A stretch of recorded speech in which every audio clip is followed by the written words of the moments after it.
Happy Good Friday. Happy Good Friday. Is it? Is it going to be Easter on Sunday?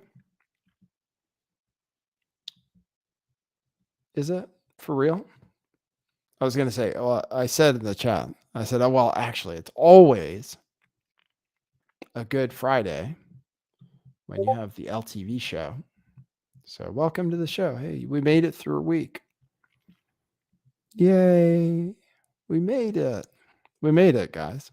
It wasn't that bad. I mean, some crazy stuff happened. And then there's, to top off the week, there's more trans violence. And I talked about some of it yesterday. There's also somebody who got arrested for planning a mass. God darn it. I'll close it. A trans identified male was arrested for planning a school shooting and terror attack. It had a manifesto of that story. And then today, a woman got attacked at a school in San Francisco. So Michael Schellenberger is going to be on the scene. So I'll show you guys those updates. And I'll show you the video from it.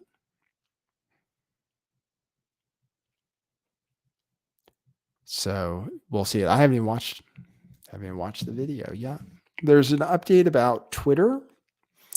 I still have to look into it, which is that Matt Taibbi, who I follow on Substack and on Twitter, and who was one of the main journalists who talked about the Twitter files. And actually, he's being denigrated right now. So maybe by Mehdi Hassan, I believe it is. I think I might have forwarded that video to myself so I can show it to you. Yeah, he's being called names. Anyway, that's not the point of the story from today. But they're smearing the journalists associated with the Twitter files and apparently like sending the full force of the government down on them reportedly. So, but in any case, this other thing has to do with Twitter suppressing or not allowing links to Substack. Yeah, I think that's basically where Matt Taibbi makes most of his money. So, I mean, probably from subscribers on Substack. So, since you can't really have subscribers on Twitter, so he says he's leaving Twitter basically. So, we'll take a look at that and see exactly what it's about. Michael Schellenberger, also one of the Twitter files distributors or journalists. He's saying that he also is on Substack. He's saying he's going to go to the school in San Francisco. It's California State San Francisco State University. So I don't know if it's SFSU. I'll have to figure out what the abbreviation is. It's been bothering me because there's, the UC. I don't know if it's UCSF. It's not UCSF, which is another San Francisco school. That would be University of California, San Francisco. Then there's State University. And California has some good schools. Anyway, Turning Point USA was there. This swimmer, what's her name? Bradley Gaines. She was there and she got attacked by what they're calling. My headline is okay because they're calling the person that attacked her a guy in a dress or a man in a dress. That's what they're saying. So I'm just quoting them. Although technically it would be a trans woman, or even more technically, just a woman attacked another woman. But in reality, it was a man in a dress, so they say. So I'll try to show it to you. Apparently, she had to hole up for 3 hours and stuff. And she even had police protection and still ended up getting attacked. So it's just not safe out there. Being woke. I'm working on a definition for woke. 'Cause I can understand why people have trouble defining words. Like I want to try to give them a pass actually, because the meaning of words is always changing. So it is hard to keep up. But part of being woke is believing that it's okay to use violence if somebody says something you don't like, pretty much. I mean, that seems to be woke to me. Is like, oh, like if somebody says something you disagree with, it's okay to use pretty much any means, up to and including violence, to stop them from saying whatever it is you think they're going to say that you don't like. That's woke. That's compassionate. So that's what they were doing today, just showing their compassion. Oh, here's some compassion. Show some compassion.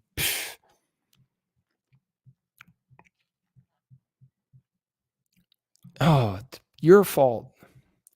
If only you weren't so transphobic, I wouldn't have to be so violent.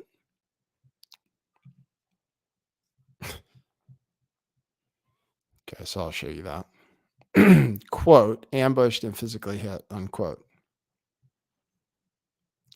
So we'll cover that story. I'll tell you, I'll share some stuff from Tulsi Gabbard and tell you about my interactions regarding Tulsi. There was an announcement today. I'm very excited, but it's very controversial. She's so controversial, this person, Tulsi Gabbard. That mysterious gray streak in her hair. People saying, "Oh, why does she always say what I want to hear?" That's what people say. I can't trust her. So she might be vice president. So I'll talk about that. I can talk a little bit about my conversations about that. And Thomas Massey endorsed DeSantis since we last spoke, maybe. I covered that event from yesterday. That was a pretty historic blunder, I would say, in my opinion. But I can show you guys some of that news too. The news about the guys that got kicked out of the Tennessee yesterday. Oh yeah, and the news about boycotts. Like it's time to boycott everything. So we're gonna come up with a list of things to boycott. And it's just gonna be basically everything. If you really want to not buy things from companies that have done something woke.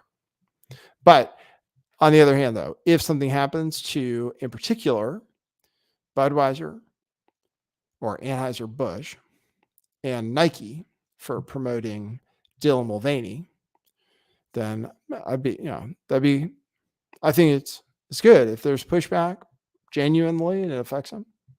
It makes them change what they're doing. That'd be good. I'm skeptical. We'll see. So far, I'm not a believer in go woke, go broke. So far, like to me, so far, I just see woke and companies. I mean, yes, Hollywood sucks. Like the movies suck and the entertainment sucks. That's true.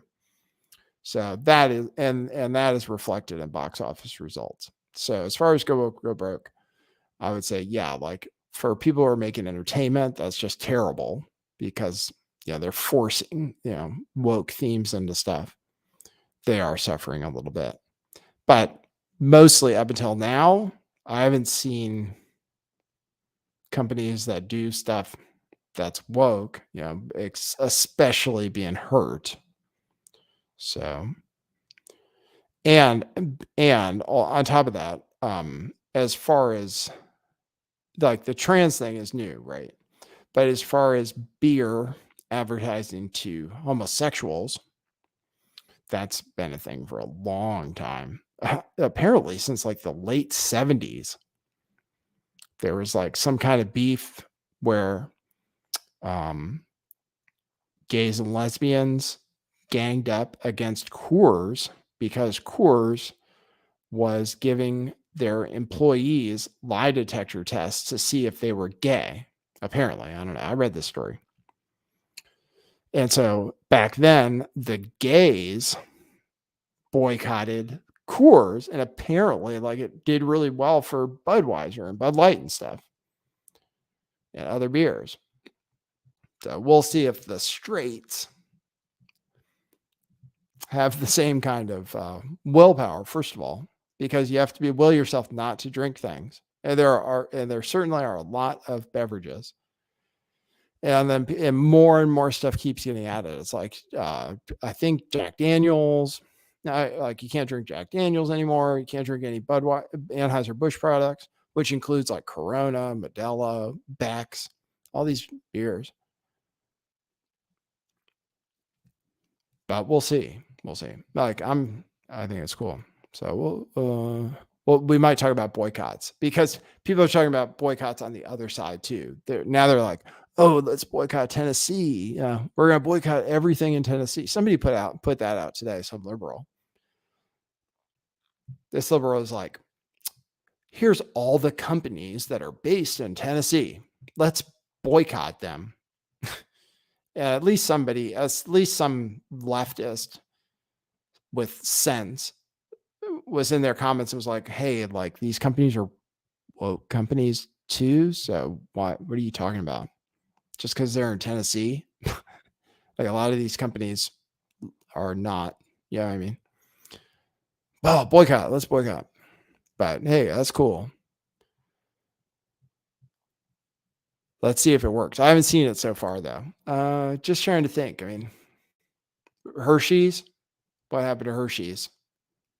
I mean, there was some grifting on the other side where Daily Wire got to sell $5 candy bars, which nobody's gotten yet because they don't deliver until the end of April and nobody knows even what's in them and stuff. So there was grifting and there's the grifting razors, but Gillette's still doing okay, right? I mean, I don't know. I'm just trying to be honest. Like, I don't know. Gillette, everybody hated Gillette, right? And they started a whole new razor brand to grift off of people who, right? Which is cool.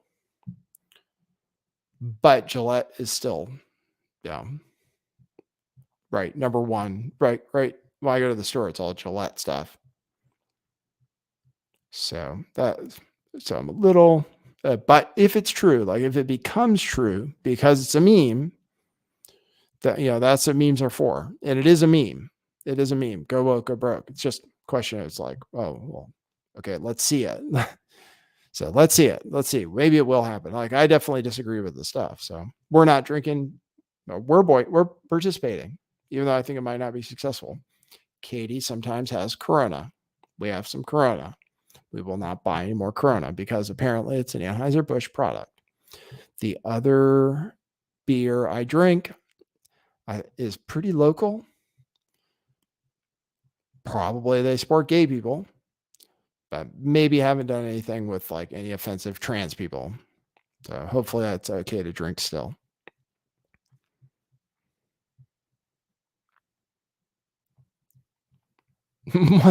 What's that, Joe Dirt? Joe Dirt says, cheer up. Yeah, people have to stop. I was thinking about it. I was like, I don't know, my imagination. I was thinking of somebody like an alcoholic with the shake, like who's starting to get the shakes and is also conservative and is like standing in front of the beer refrigerator and they're like, what do I do? Like, there's nothing safe. They're all the same brand. And then they're like, Jack Daniels, I can't drink Jack Daniels. Yeah, that's what I'm picturing. And then I asked somebody, I was like, oh, what do we buy? Right. I put out a tweet. I was like, what's the list of approved products? And somebody was, and one person replied, and they were like, oh, LL Bean is supposed to be good. And I was like, oh, sweet. I can dress just like my dad. Like, that's awesome. LL Bean, you say? Great. I've always wanted to dress like fucking LL Bean. Fuck. It's like that's a LL Bean. Bean is a meme. Yeah, I don't know, man. Like, Am I not going to buy? I don't have any Nike stuff, but am I not going to buy Nike? I mean, I am again. I don't like it. Anyway, here we go. Yeah, Modelo ripped the veil. Modelo is also, I don't know, on the infographic I pulled up, Modelo was also AB, Anheuser-Busch. So also on the list. So you also have to get like Hispanics to get on board, right? Not that it's only Hispanics who drink Coronas and Modelos, because we drink Coronas and I drink Modelo. Those are the Anheuser-Busch products I normally would drink. Yeah, apparently Modelo. Yeah, Modelo is good. I remember having a nice Modelo. It's nice. It's got like the foil wrapper on top and stuff. Yeah, what's going to defeat the mind virus? How is the mind virus going to be officially defeated? Will it be? But I do have something positive to say about Twitter and Elon Musk, even while criticizing Twitter and Elon Musk today. I'll propose something to you. I think it's a real thing. So I'll propose something to you about the trans debate and Elon Musk and Twitter. So we'll talk about that.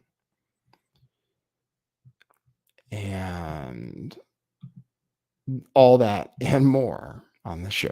Okay, cue musical intro. Boy, that's brilliant.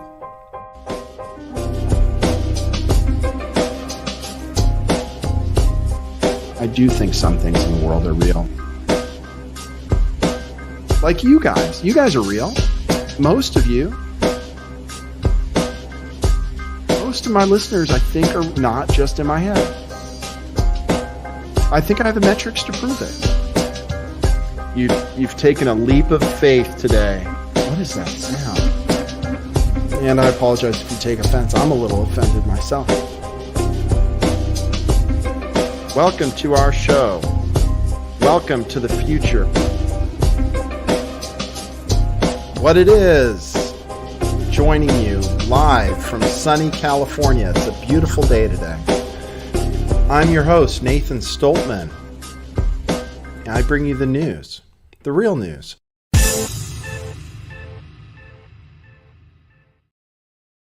Let me think about that. Is it real? What's real? Somebody told me today in my conversations about Tulsi Gabbard. I don't know if I'm getting into beef with somebody. I'm not trying to start beef. I'm fed up with some things, some thoughts and ideas and stuff. This person was like, I was arguing about Tulsi Gabbard. And then this person was like, oh, you think elections are real? And I was like, well, if you don't think elections are real, then why are you talking about politics? That's what I told him. I was like, okay, if you don't think elections are real, then why am I supposed to listen to you talk about politics? Like, what's the point? Right. That was my thoughts, actually, but not trying to be a jerk. I'm just wondering sometimes. Yeah, I do, I guess. I mean, I think the sun is a hologram, but I do think people actually vote and they count them. Don't know. Call me a conspiracy theorist. I guess it is kind of a conspiracy theory. All right, here we go. Rip the Veil says, please start Beefall. If you look at my Twitter, I've been my tweets. First of all, I don't know what's up with Twitter. I know somebody else who is complaining also that engagement is like significantly down, but I don't always go straight to shadow ban because I know that there are some things it's just unpopular, right? Like I just say things that people don't like.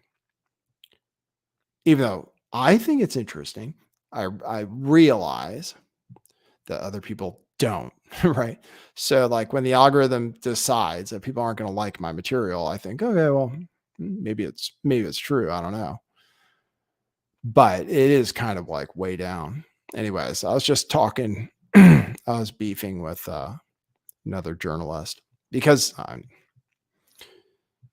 because they went after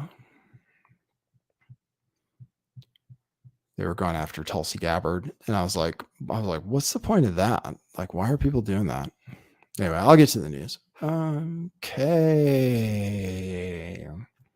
Thanks, Vogan Filter. Thank you very much. He started us off big over on Rockfin. Thanks for the big tip. It says make sure you heavy tip your clown pilled DoorDash drivers. That's what my Twitter. I have no idea what to write for a Twitter bio. That's why I let the AI write it before. And it was like the AI wrote something that I thought was acceptable, but it said I was a journalist. And I was like, I don't think it's cool to be a journalist anymore. And I don't think it's cool to be a YouTuber.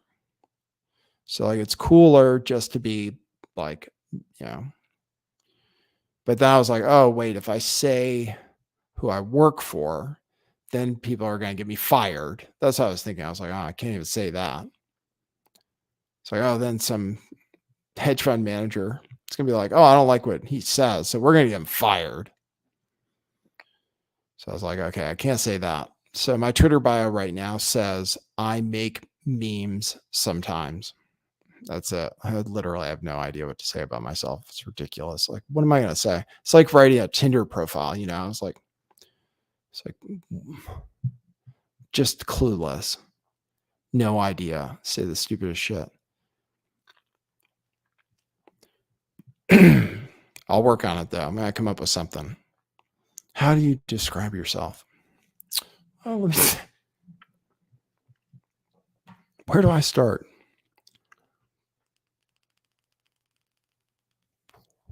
All right, so let me give you the story.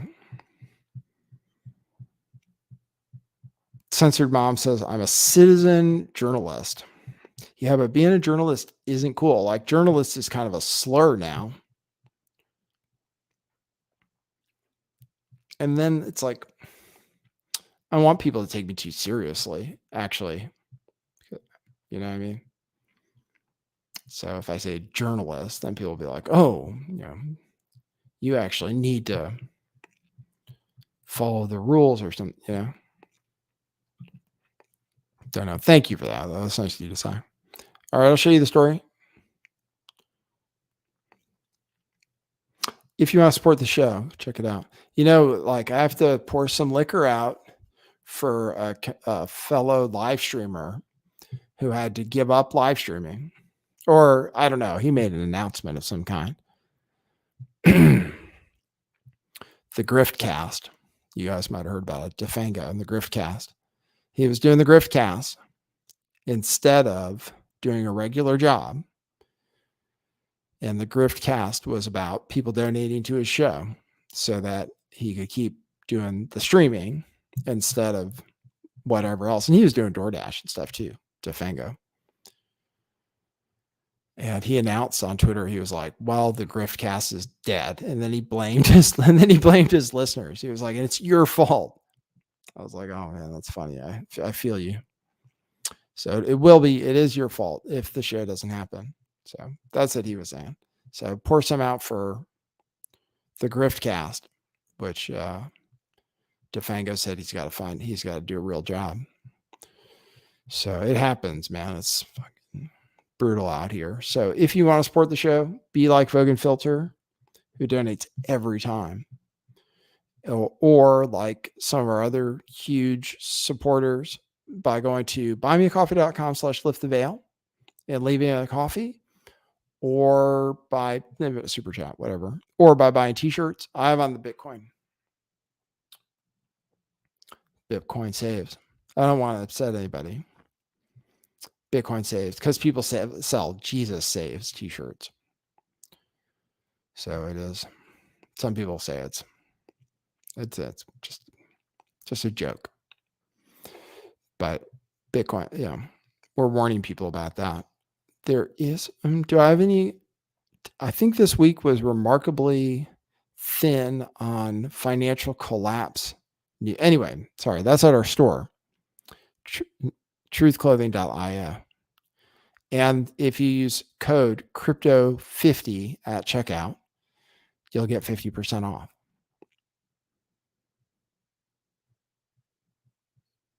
Truthclothing.io. Thank you. Thank you.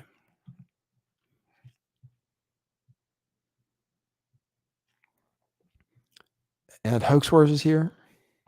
Like fucking says, who will hire Defengo? Come on. He said he's got interviews. I was like, oh, come back to DoorDash, dude. He was like, I was just like, oh, I just make memes all day to make myself feel better. It's not bad. I genuinely I like doing it, actually. Strangely. I just listen to music, think about stuff. But actually, the problem is I'm fucking around on my phone too much and I got a ticket today. So it almost ruined my day until I learned that the tickets aren't that much money. I was worried that would be really expensive. And I'm going to go ahead and take it to court. But I hate most jobs I've ever done. I really don't enjoy. So this one's all right. Just doesn't pay that great. Yeah, the cop. I was like, dude, I'm working. Give me a break. Couldn't believe he did give me a break, but it was a scam because I saw 3 other people get pulled over on the same block within 15 minutes after I was. So I was like, okay, obviously this is some kind of thing. I was like, dude, give me a break. I'm working. Like, I couldn't believe it. I had a ticket for fucking ages. Couldn't believe it. I'm such an upstanding citizen. But I also don't want to get on the wrong side. I did cuss him out a little bit. But then I was thinking, oh, God, I don't want to get on the wrong side because I'm going to be driving around and they'll start targeting me for nightmares. So I have to be nice as possible, I guess. But I think I might fight it. I don't need the points on my license.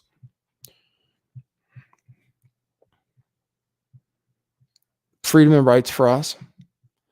Couldn't he say the same thing? Give me a break. I'm working. Well, I told him, yeah. I almost made it. I wished at first I really could have like ruined his day. That was my first thought. I was like, God, I wish I just totally ruined his day like he ruined mine. But then I found out the fine wasn't that bad. But that was my thought. I don't know if that's wrong. But I was like, oh God, like I wish I had said something. That's what I thought. Might be wrong. I was like, oh, I wish I could have said something they would be thinking about later and just like couldn't sleep. That's what I was thinking. That's probably wrong, right? But that's how I was like, give me a break, man. I'm white. Like, where's my white privilege? That's what I was thinking. Usually when I get pulled over, my white privilege works out. I mean, seriously, though, like most of the time I've gotten off.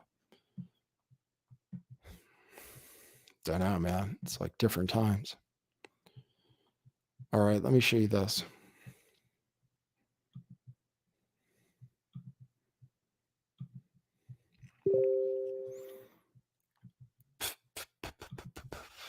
Let me show you the news.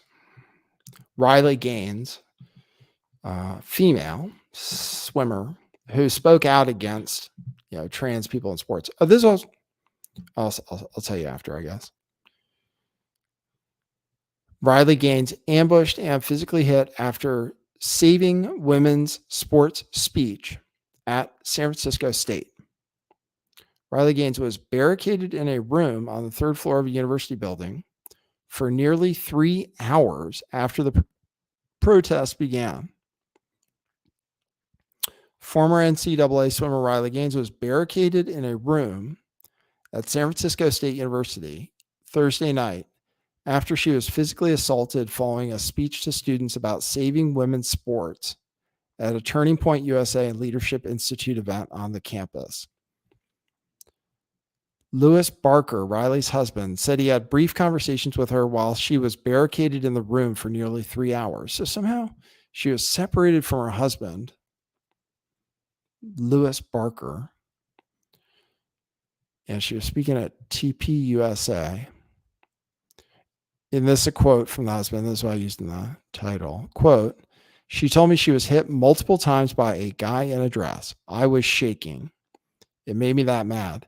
It makes me sick to feel so helpless about it, Barker said. She was under police protection and was still hit by a man wearing a dress. On Twitter, Gaines shared footage she took showing her being rushed out of the venue by police officers amid an onslaught of verbal attacks from the detractors who surrounded her. I wonder. Okay, well, here's the video. I'll just show it to you. I haven't even watched it.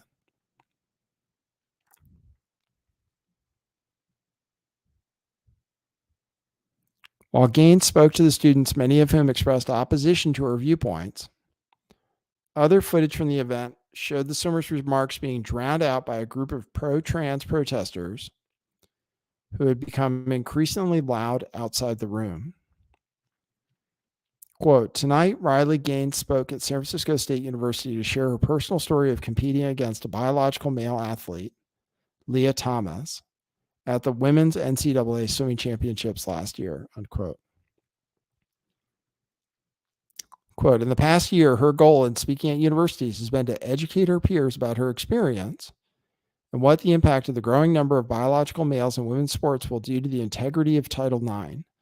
She has been questioned in civil and somewhat uncivil manners about her views many times, and she thoroughly encourages diverse viewpoints and debate on the issue. Instead of a thoughtful discussion tonight at SFSU, Riley was violently accosted. Yeah, see, actually, like, what's up?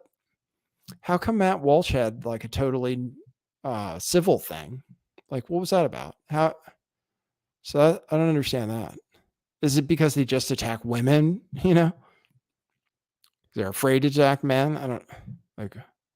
Matt Walsh was talking to trans people, right, the other day. There's good clips from that, and he didn't get assaulted, and they hate him, right? So yeah, it's like they just go after women. Oh, yeah, surprising, right? Oh no, I forgot. Trans people are under attack. This is her agent. Well, what does she do with an agent now that she doesn't play sports? I guess she does commercials and stuff. It is stunning that in America in 2023, it is acceptable for biological male students to violently assault a woman for standing up for women's rights. This will not stop Riley from boldly educating people of the dangers of biological males in women's sports. She will continue to speak the truth against the radical left that no longer understands the difference between men and women, unquote. No longer understands the difference between men and women. Well, it's assuming they ever did. But they might have before. They probably just didn't think about it much before. Now they're just confused. People don't really think about it. People are like, oh, yeah. Men and women. And sometimes people, now it's like 2S. I learned about Two-Spirit. 2S, LGBTQIA+. Don't ask about the silent.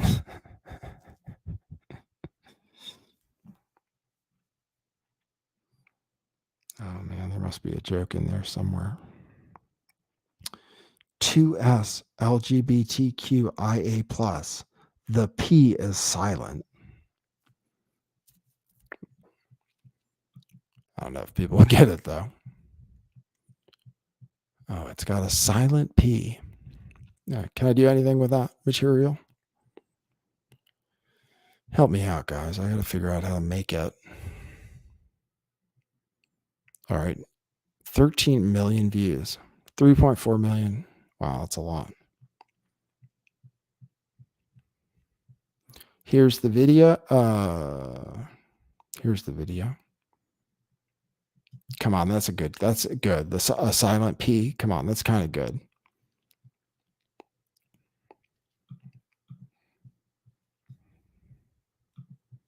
Sometimes I come up with stuff. People don't appreciate me. People will never understand me. Here's was her tweet about it. Riley Gaines. The prisoners are running the asylum at SFSU. I was ambushed and physically hit twice by a man. This is proof that women need sex-protected spaces. Still, only further assures me I'm doing something right. When they want you silent, speak louder emoji. blue face speaking emoji. I had an emoji read to me today. It was like light skinned. It told me the skin color of the hands. It was like one of these. And the thing read me the emoji. It was like raised hands with medium light complexion. I thought, oh, okay. Cool. So it matters like what skin color my emojis are now. Okay. Got it. All right, here's the video you guys have been waiting for.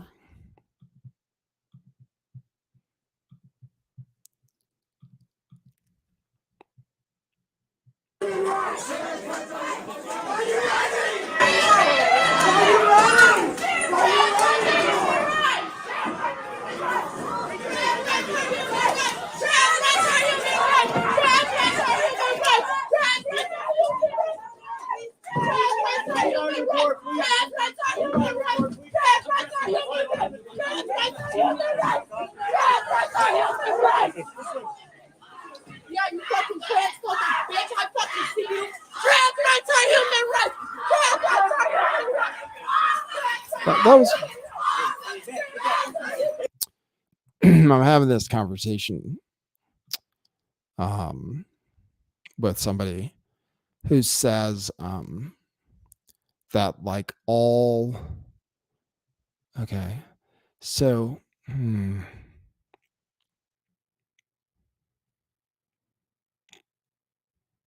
Is that? See, I don't know. Is it because sometimes women have shaved heads. Is it a dude for sure? Sorry, just asking.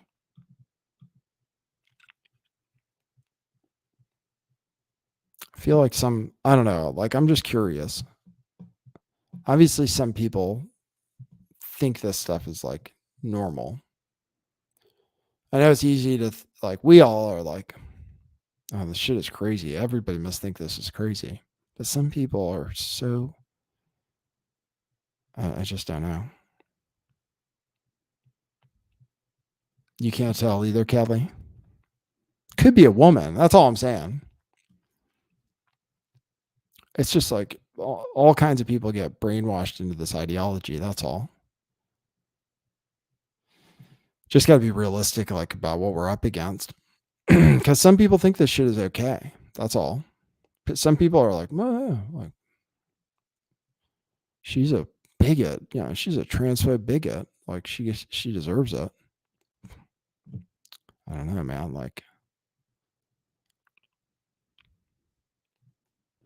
but it'd be cool if Martina DeBranchalovo or somebody said something about it. It's scary.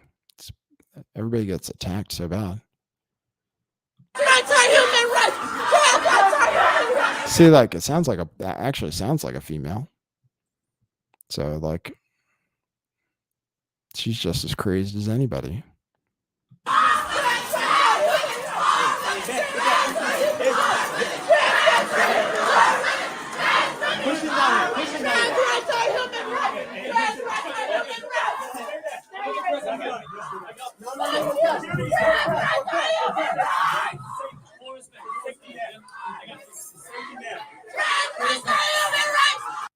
Oh yeah, it's the same. I don't know if it's a really tall black girl. It has like kind of a female voice. Anyway, sorry. So that's the scene leaving the thing. Twilight, thank you for that. Twilight is trolling, I think, but I'm not sure. NFTs you're talking about, Twilight? Yeah, I get into stuff, right? I have mental health issues. Sometimes I get into things, like I'm really get into them. Yeah, some people aren't into what I'm talking about. At one time it was NFTs. And NFTs are still cool. And some of them still sell for $100,000. If I bought the right one, if I just bought one of those stupid monkeys instead of what I bought, I'd be rich, man. I was thinking about NFTs before anybody. Those monkeys are still worth $100,000. But I understand. If you're trolling me, I understand. sometimes I get into stuff that's a little weird, like NFTs. So I understand. But they're cool. They're using them for tickets. They're going to use them for tickets and stuff. Cadence Film says, yeah, well, and as a matter of fact, Trump NFTs did fucking great. I mean, if I'd bought Trump NFTs, stupid me. I made a video. I was like, oh, look how stupid these Trump NFTs are. they're worth like, I don't know. They've gone up like 8x or something. I think they're worth like $800 or $900. They were $100, and they're still worth. They didn't crash or anything. They're fucking horrible. I mean, they're the stupidest things you've ever seen in your life. I should have bought 100 of them. They're so dumb. I mean, I've never seen it like a dumber. But NFTs, they're limited. That's the thing. They might be dumb, but they're limited. And there are a lot of dumb people. So you just got to invest based on that. That's all. You got to realize it's like, oh, yeah. Thesis, like your investment thesis is like, oh, people are stupid. Okay. So what would a stupid, sometimes, what are stupid people buying? But whatever. The term of NFT, I mean, it's obviously they're smart, right? Because if the things are worth, if they sold them, but most of them are going to hold on to them. That's all. Trump NFTs. Oh my God. They're funny though. Yeah, I have good ideas sometimes. I almost seriously, Shiba Inu, man, I got a newsletter. I mentioned Shiba Inu in my newsletter, and then I bought another stupid dog coin. I'd be rich right now if I just bought Shiba Inu instead of what did I buy? Oh my God, so embarrassing. Akita. I think I bought Akita Inu. If I bought Shiba, I'd be so rich. Yeah. It's all right. You learn. Warren Buffett didn't learn to be a good investor in a day. Rip the Veil says professional athletes started tokenizing their contracts to get liquidity up front. Or like Doge, for example, is like, at least I bought some Doge. I was like, oh yeah, this kind of looks good. I was thinking stupid smart. Maybe we'll coin something new called stupid smart. Because sometimes it's true. Sometimes I'll hear about something. Somebody will say, oh, did you hear about this? I'm like, this person doesn't normally think about stuff. I was like, I better buy some of this. So sometimes I do use that strategy where if somebody tells me about something who normally is like never into stuff, I'm like, maybe there's something to this. Anyway, trans news, I'm like really bullish on more stories about trans violence in the news. So if I could invest in a trend, I would say trans violence is trending right now because it's like you hear something new. So hopefully it won't go on forever. Like, I don't know how we solve the problem, but I will say this, though. I will say this.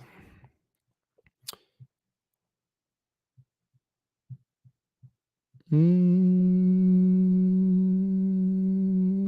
checking the chat too. Oh, look at that. Wow, look at that. I got a business offer in the chat. Yes, insert name here. Could you give the info on contacting you for crypto advice and your fees, please? Look at that, guys. Yeah, sure. You can, just so anyone knows, I'm not too famous. So my DMs are open on Twitter. And I don't get that many. It doesn't mean I check them all the time if I get a new message, because it goes in a separate place where I have to check for it. But you can DM me on Twitter if you ever have any questions like that. That's like the easiest way. Twitter.com/lifttheveil411 and just hit the envelope and you can message me. And hopefully eventually I get to the message. I won't get it right away because of the way they come through.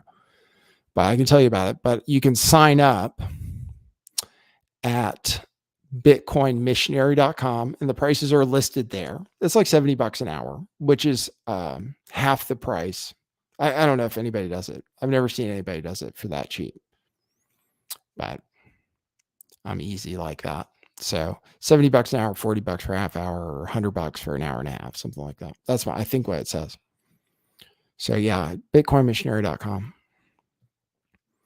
if you want to sign up. But you can also just contact me and we can schedule it. That's cool. Thanks for asking. I had another idea for Katie for her business. They used AI today, right? You guys used AI today, right? Yeah, we're going to use it for the whole catalog. Really? Wow, that's funny. So whose idea was it did you tell the office about it? Yeah, we were just talking about it. Oh, really? Because we had to come up with descriptions, and we were talking about how difficult it is, and some companies have copywriters. Right. So yeah, check this out. Listen to this like real life story. Is Katie's, gainfully employed. She's a fashion designer. They have to put together a catalog where they have to, and they don't have, and you guys don't have a copywriter because you're a small company. Yeah. So like the designers are forced to come up with the copy. As a team, we just have to come up with Right. So it's a cool brand and stuff, but it's a pretty small company. They don't have copywriters for their catalog. So the designers are normally forced to come up with copy, and actually, it makes sense that you'd have somebody who's a copywriter write it, but small companies. So anyway, I guess they've been talking about ChatGPT. It might be because she's married to me and I talk about it all the time. And she said, that they use it. They were like, they use it to make a description of a shirt. They're going to use it for the whole catalog. So, and then she was saying, oh, like you could just use AI to sell stuff on Fiverr. And that's true. Like I could sell, if I could figure out how to do it.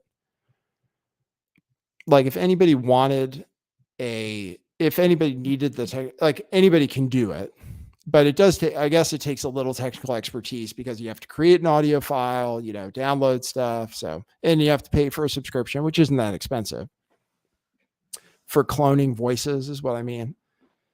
Like the voice clones I've done, but like if anybody, I remember like, NPR that might be running a fundraising campaign or something, right? And they'll say, or a radio station. I'm sure I've heard this before, where a radio station is like, for $150 donation, the DJ will read your outgoing voicemail. I'm sure I've heard that on NPR and stuff.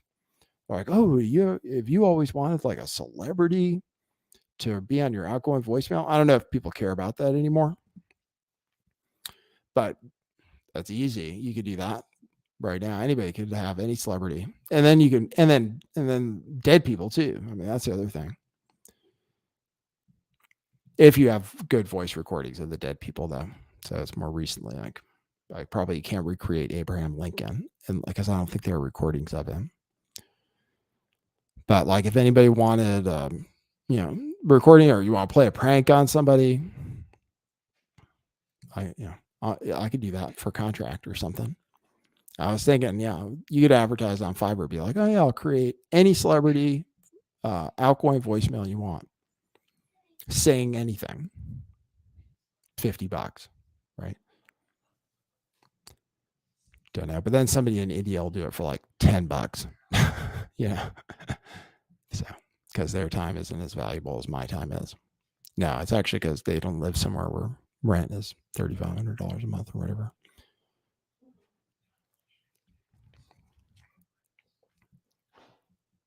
Rip the Veil says that's kind of genius. Yeah, right. I don't know how you would upload but if anybody, like honestly, if like any of you guys if you have some idea and you don't want to use the software yourself, you can contract me. I mean, whatever. I work for money. So if you wanted anything, if you thought of something and you can't figure out how to use the software, at least I know how to use the software. I have an idea for something. I have an idea because I was watching, somebody did a conversation between Joe Rogan and Ben Shapiro and animated it. And it wasn't that funny, but I have an idea for a conversation between Joe Rogan and Elon Musk. That would be kind of funny. At least it's kind of funny to me. So I might write that, but I have to figure out how to animate it and stuff.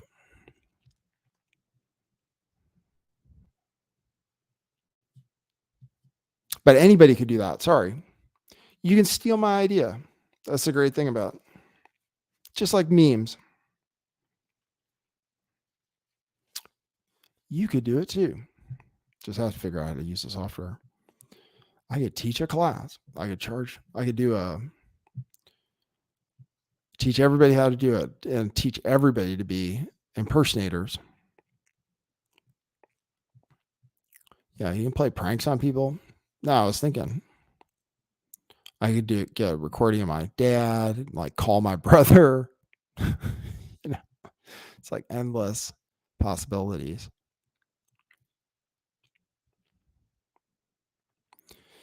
Okay. Everybody doing good? Are people donating today? You guys know I got upset. Hoax Wars is here. He's going to do a show later, probably. Look, everybody's here. Cadence Films, earlier you said you grew up in the 90s. No kidding, man. Like, what the hell? What's going on? That's why I was getting in arguments over politics. But that's why I like DeSantis. Like, I think he's my age. Somebody was called in and was like, oh, DeSantis is like your age. I didn't realize. I'm 44.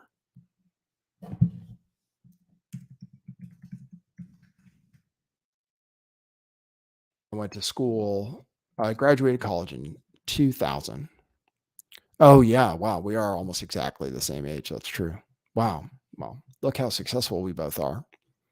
So no wonder we all do well. Just kidding.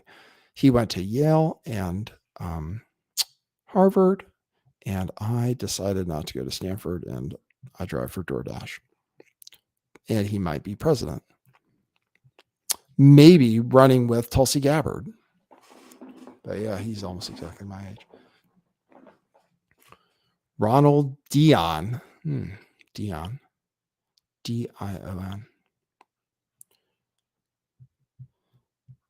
Yeah. The 90s is just totally different. Like, what the hell, man? We were pretty accepting. Like, I grew up learning to be accepting of people. That's what I was taught. Like, it's good to be accepting of people, everybody, and like, you know, you're like the cult. I think it was that back then it was supposed to be like a colorblind thing,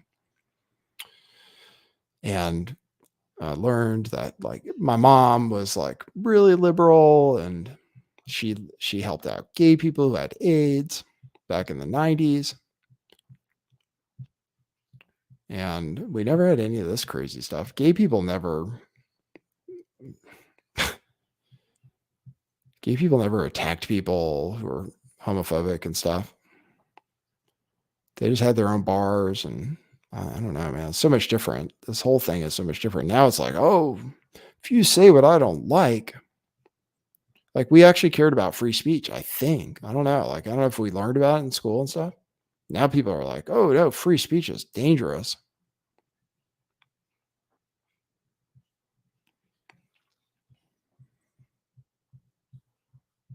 Yeah. Yeah, I thought about it. It's like, we didn't have any trans. Like, there were no trans kids in high school. And we had zero. And then I did the math. I was like, so in the years I went to high school, there were 400 kids per class.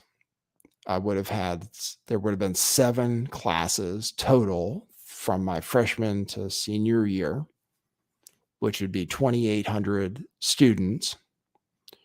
that I went to school with over 4 years in high school, and 0 were trans, and 0 committed suicide, as far as I remember, which is great. On one hand, it's a, high, it's a magnet school and stuff, and elite kind of school, but public school, but still, it's like no suicides, no trans.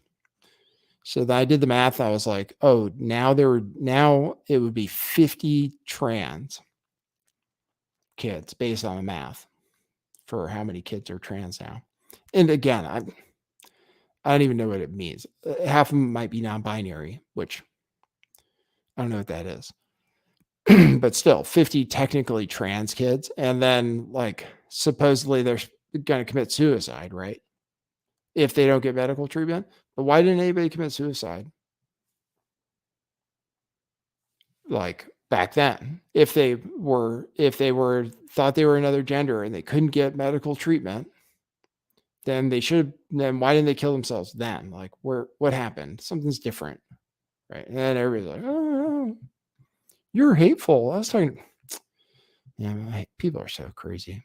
I've really lost it with people. Filth, good name, says, respect Nathan for not changing. I have changed. Oh, that's Hamilton? Yeah. What's up, Hamilton? How are you doing, man? I have changed just recently. I'm much, much more disillusioned than previously. More what they would call clown pilled. So I do change. I change frequently. I talk about different things at different times. Lately, it's a lot of trans news.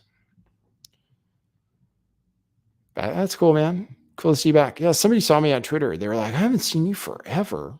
It's like, that always amazes me. I'm like, why didn't you just search for Lift the Veil on Twitter, on YouTube? Where have you been? Well, my Twitter account is my name, right? So, and my YouTube account, you could just search for Lift the Veil, and it still comes up. So, where have you been? That's what people always tell me. Oh my God.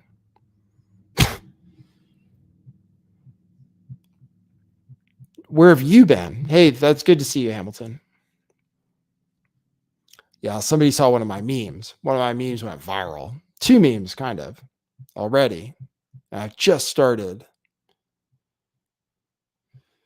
I didn't make any memes today. At first, I was really into it. I was making memes all day. Now I've gotten used to it. But once I got access to it, I just didn't realize. I was actually looking at a text message to a friend of mine. I was like, oh, once they have an AI that could do memes, I was like, I'm going to be unstoppable. But there already was one that everybody's been using for years that I just didn't know about, the meme generator, where you can like turn anything into a meme, and didn't even know. I teach a class on making memes, or you can give me a topic or something you want to make fun of, and I can make a meme for you. And I can do that. You can pay me for it if you want it. I have skills, man. I have marketable skills. Now, the thing about making memes that's so stupid is like literally people steal memes. Like they're not, you don't make any money off memes. You do memes to make a difference. But you definitely don't do memes to get rich, because people just steal them. Kind of like NFTs, really, actually. Copy and paste.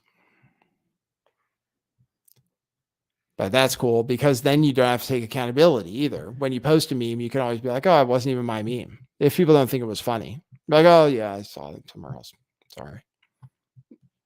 Or if people really like a meme, yeah. But memes are helpful. Go woke, go broke is a meme. Maybe it'll work. The frog might have gotten Trump elected, for God's sake. I mean, genuinely. Pepe might have actually done it. Pepe the frog, and then like the Egyptian god of chaos, that's also a frog. The like people were using memes and meme warfare and stuff to get Trump elected. Could be that they just didn't do it well enough in 2020.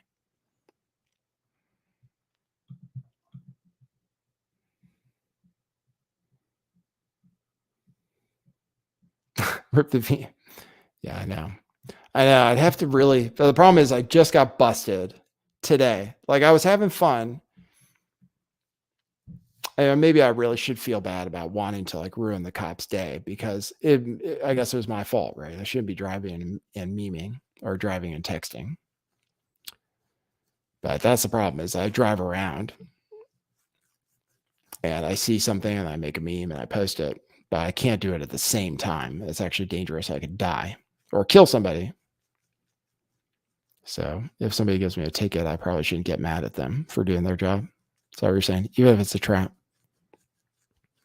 Yeah, it's hard for me to definitely track, but I did. I had a good one. I've had a few. I had one that got at least over 200 likes on a Dylan Mulvaney post.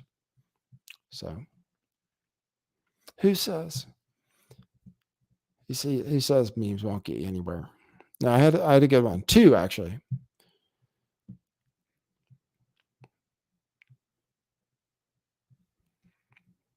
Not me says all cops are bastards. Yeah, I don't know. I was pissed. I was really pissed. But I thought it was going to be like a $300 ticket. That's what I thought. Because in California, you run a red light or something. I haven't had a ticket for ages and ages. But I remember ages, man. I haven't had a problem. But I kind of knew. I was like, man, I'm driving around. Like, that's the problem with driving around, is eventually you could get. And I do make some fucked up U-turns all the time. So I'm going to have to be careful out there.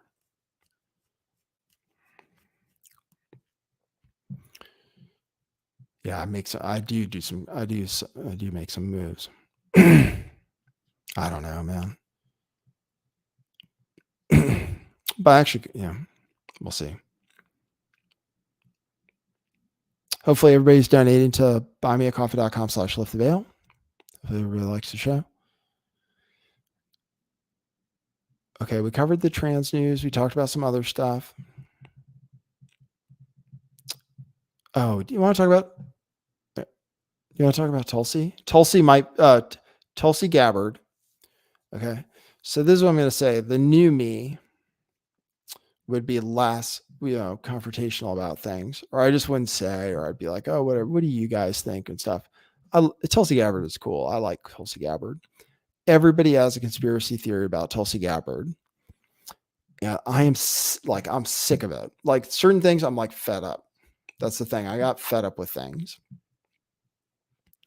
Certain things have been bothering me for a long time.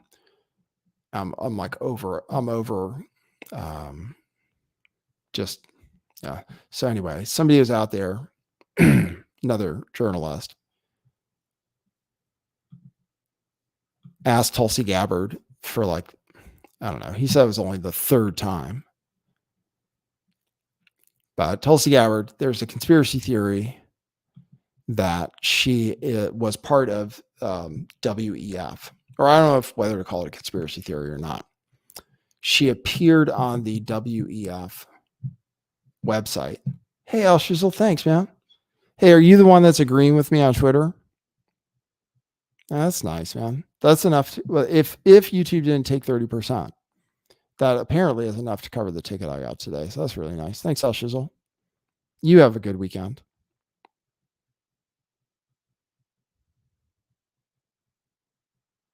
Good question, Dan Whiffen. RFK Jr. Okay. I made like a statement on Twitter today, actually. RFK Jr. is cool. He's not my favorite, actually. Out of all the politicians available, I'd have to. I don't know who my favorite is. I really like Thomas Massie, but I also really like Tulsi Gabbard, and I also really like Rand Paul. So it's a question of who I like the most.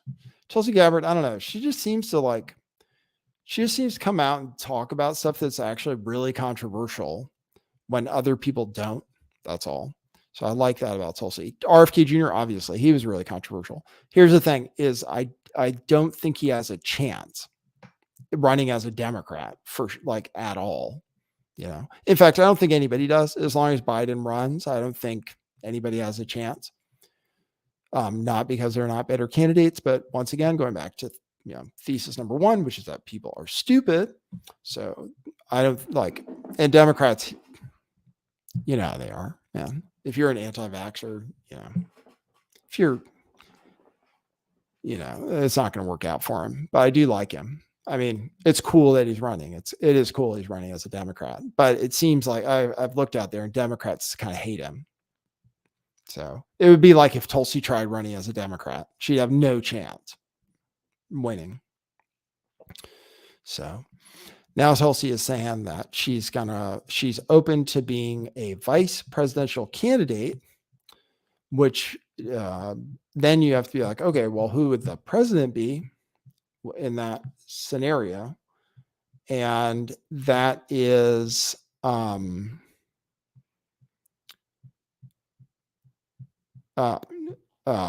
I guess, DeSantis. I don't know. I mean, who is she targeting? So it's open. Like I saw. Thanks, Al Shizzle. Were you the one? That's what I was asking you. There was an Al on Twitter who said they agreed with me about my political statement. Was that you? That's all I was asking.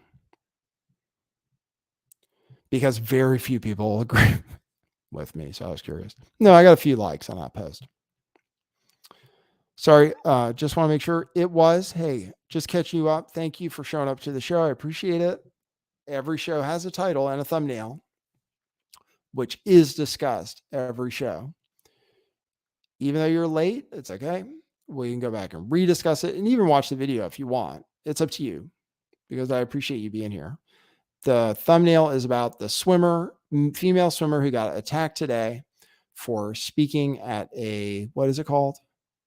It's not Let Women Speak, or it's like a women in sports discussion at SFSU, San Francisco State University, as part of a, what do you call it? Turning Point USA event. And she got attacked by what her husband calls a guy in a dress or a man in a dress. So that's the story. Do you want to see the video? If you want, just let me know. You got the floor. Nice thumbnail yourself there. But that's a headless person in a suit. What does that signify? Is that like the corporate overlords or something, how they're faceless or something? Is that a commentary?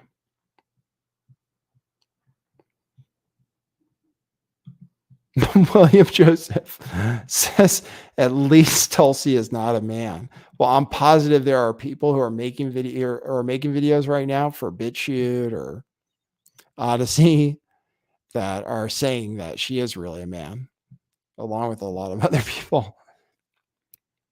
But that's good. At least you definitively think so. I don't think she is either. I don't think she's a man either. But I realize there are lots of opinions about that. Victoria Pandoro, how nice of you. Thank you very much for the tip. Oh, people are giving me donos. Thanks, Victoria Pandora, for the $4.99 super chat. Thanks, Gamma Rama, who says, here's my promised but overdue dono. Thanks for fixing a couple things that likely only bugged an autist. Cheers. Oh, thanks, man. Yeah, I went into a chat and I was like, oh yeah. I was like, listen, guys, like I'm not even gonna stream anymore. I was like, I hate everybody. Everybody's stupid. And then Gamma Rama was like, hey, what's up with your Telegram feed? Like, why is it so like my Telegram feed had a bot that linked from Twitter, and then it fucked up every tweet and put this stupid thing before it. It said picture in like brackets. I mean, it was really dumb. And it was like that, I don't know, for years. And I didn't fix it. Because I was like, oh, who cares? It's just stuff I post on Twitter anyway. So what's the big deal? I don't have like hardly anybody follows me on Telegram. But then again, Rama said that, and then somebody else was like, "Hey man, what's wrong with you?" And I was like, "Oh, fuck you." But I was like, "Okay, well maybe I'll fix some stuff." And so, and also I'm working on Telegram more. I'm working on Telegram. Well, Telegram, at least with Telegram, if you follow me, you can always just go there and see everything I posted. Where Twitter, well, I guess Twitter, you can go to my profile, but I don't know if people do that. But Twitter, I tweet, nobody sees it. Even though I have over 10,000 followers, supposedly.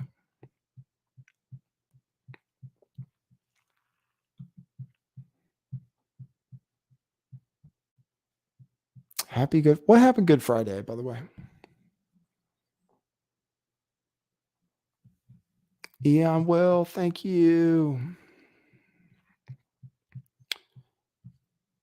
I'll check my thing. Yeah, it looks like a lot of familiar faces. God, you guys are having fun. Yeah, I know. Like, I think I'm feeling better. I'm tweeting more. I'm sending out more thoughts and stuff. I'm having more thoughts. So, but sometimes I might be sometimes it's possible I could be confrontational. I'm not sure. So, I'm learning. Yeah, this was, oh man, I got retweeted by like a legend today. That was so cool. First thing I saw this morning, I replied to DeFango. See, it makes it worthwhile. I replied to DeFango because DeFango did this tweet that basically is like, okay, so I'm having this thing like, as a content creator, I can explain to you what it's like creating content and trying to create content that people like. You know what the narratives are and stuff. And so you can choose to feed into it, even if it's not true, just because, right? Like you want people. So I propose to you, like who doesn't know, like I assume people don't know what content creators go through, but I do know. Yeah, and it broke. Eventually I snapped. I was like, ah, fuck it. That's where I'm at now. I'm like, whatever.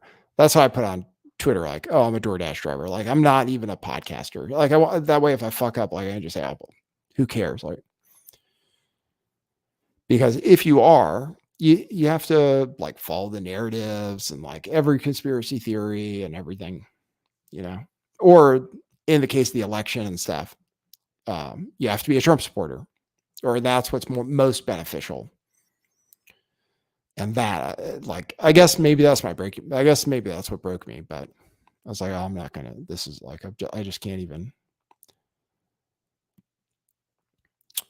But anyway, DeFango tweeted out a thing that was like this mainstream, like the mainstream conspiracy theory that's going around right now that I could talk about, or I could just like make up a story about. Just say the same thing everybody else says about CBDCs and like fearmonger about them. That's the popular thing to do, right? It's like, oh yeah, like, oh, the economic collapse, and it's all about, world currency and all this stuff. It's just more complicated than that. That's all. But it's easier if it's like more straightforward. So anyway,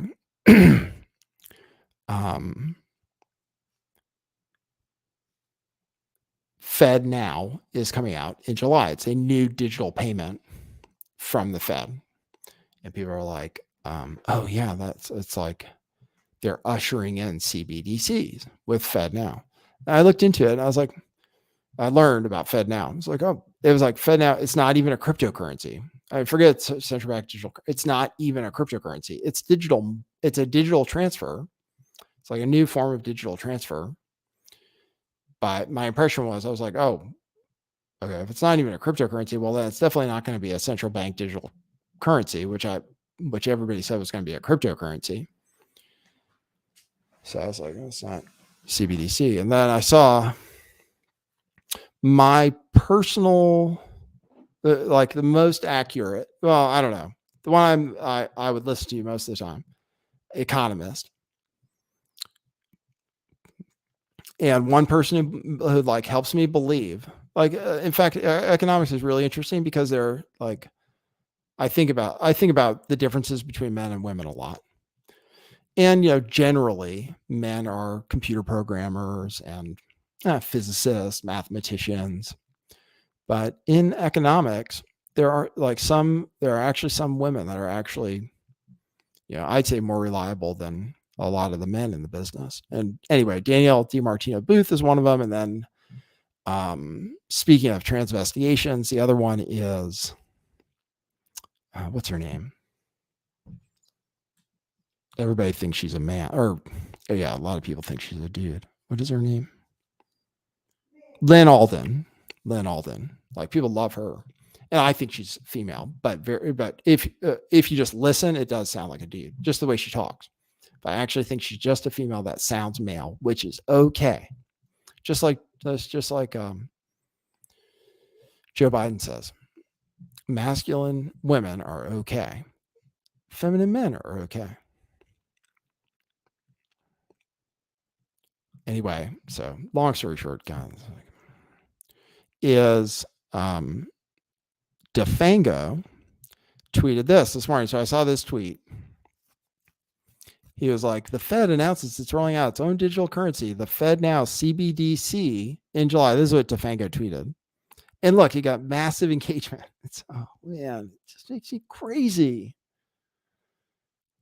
Oh my God, it makes me crazy that disinformation is what people want, like what trends, like he has a tiny Twitter account. He has no interaction on his tweets. He says something that's not true at all. That's just exactly what everybody else is saying. He's got 3,500 impressions.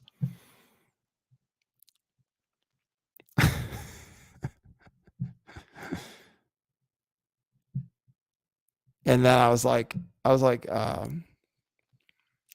he goes, but beware, CBDCs lead us down the slippery slope to financial slavery and political tyranny. Say goodbye to anonymity. And like, I don't know if he just like had AI write this or something. I was like, could it be more like typical? I don't know. Maybe he wrote it with AI or something. I was like, oh yeah. Sounds true. It's not true, but okay. If you just want.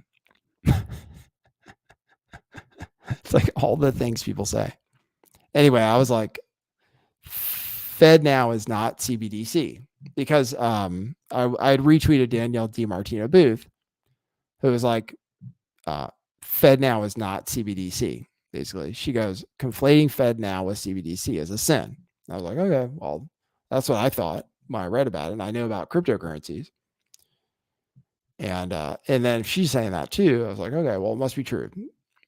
Fed Now is not CBDC. Anyway, she retweeted me, which is really cool. But as you can see, my tweet got much less engagement than the tweet that's just. Sometimes, like, I've tweeted things just to fuck with myself. I've tweeted things I like. I think I did one time. I tweeted something that was like, I was like, oh, what would one of these accounts say? I was like, oh, this is what I did. This because this is classic. Like, you can pretty much, like, you could open a Twitter account and like every time something happens, you could just say, oh, this is a distraction from this. Like, that's it. Like, you just do a formula, basically. Oh, this is a distraction from this. This is what's really important. And just do that. And like, people eat it up. So I tweeted that once. I was like, just as a joke. But the joke was on me because it got really high engagement.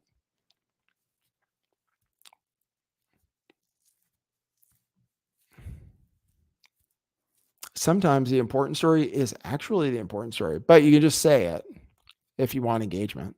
Just say, oh no, though, this is a distraction from something else. Sometimes it is. I mean, sometimes people are distracted by things, when something else is much more important, like the Trump indictment, for example, which just ate up all the news. And like at the same time, every country was just like there's this global attack on the dollar and a huge oil squeeze and all this stuff. So it's true that people do get like distracted by news. But I can tell you, man, if you want to I could consult with you. I can tell you exactly what to say. I just can't do it. That's all. I have to be real, even if it means I have to fucking drop off fucking meals at the high school. Those high school kids, I swear to God. Every time I get an order for the high school, I'm like, oh, fuck. First of all, they don't tip. So if they don't tip, especially, I'm like, okay, forget it. I got one today. I was like, okay. Every fucking time, those high school kids. That's why I don't think they should be allowed to make decisions. They're not good people. They don't respect people. They don't respect people's time. They don't care about anything. They're definitely not qualified to change their gender or even decide. You know what I mean? Every time I show up, it's like, where are you guys? Like,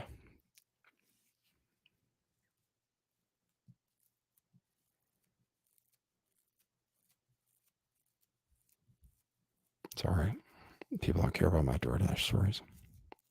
I swear, high school kids are the worst. They shouldn't be allowed to make decisions. That's all I'm saying.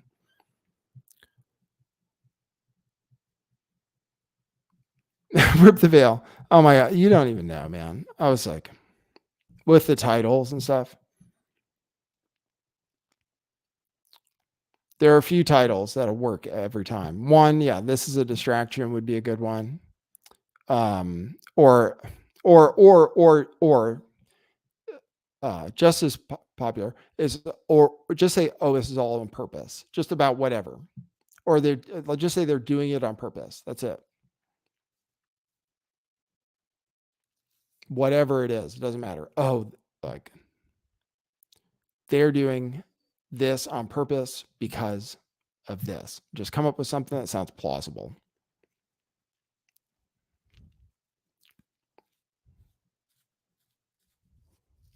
Oh, they're destroying the banks because they're going to bring in CBDCs. Simple, right? Sounds. That's the narrative. That's what you want to go with. Oh, yeah, they're intentionally crashing the banks because they're going to CBDCs, etc. That's it. Simple. Keep it simple. That's all. Don't get too complicated with people. What are some other ones? Oh, anything that's about the end of the world too is good. Look, CBDC is trending. I don't know if it's like, I think we're a little ways away from it. That's all. But I realize it's a popular topic. It is terrible, but if you have Bitcoin and Bitcoin isn't illegal, then it doesn't matter. CBDC doesn't matter at all. And they are going to come up with a digital currency. I might have to get going soon. I think I can go till 7. Maybe I should take some calls. Do you guys want to hear about Tulsi?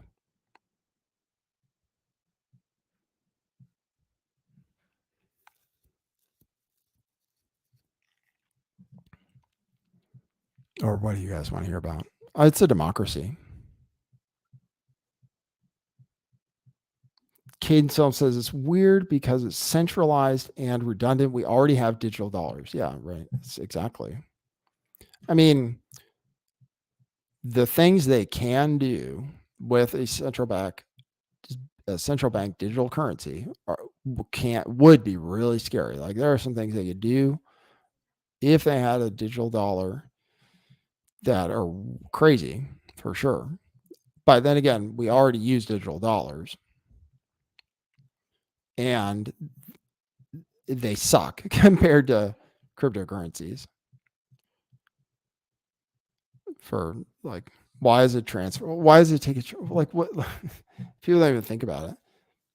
Why does a transfer take 2 days?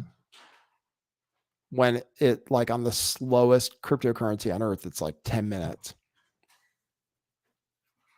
Why do I have to pay it? Like if I want to withdraw money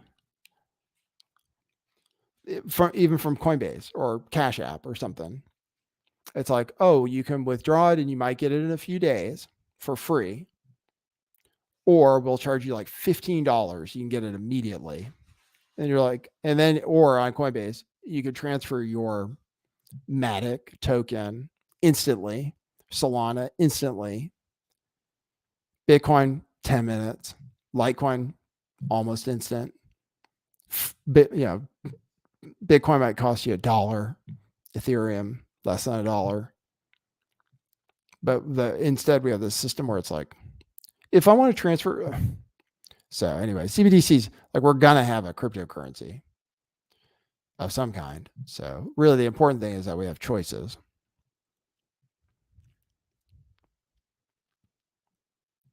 I might save some material. I mean, it'll be more efficient having a cryptocurrency. So they're going to have to, one way or the other. Just a question of, so being aware of it. I think, I just don't know how they're going to, unless they make something that the people will accept. I'm just thinking like, if they come out with something called surveillance coin, or, or the equivalent, then people won't accept it. So they're going to have to come out with something that people accept somehow.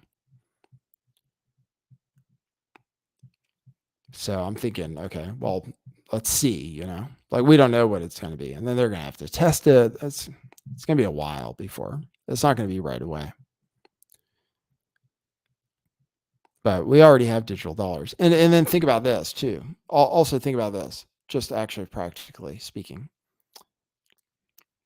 because it came to my mind the other day, is there's cash, which nobody uses anymore, really. Even people now, mostly people don't use it. And if a place doesn't take it, almost everybody can still pay somehow, right? Like if a place, like what's worse, for example, for you, or like what's more inconvenient, if a place says cash only, our credit card machines are down, or a place that says no cash. I guess ask yourself that question. What's more inconvenient for you?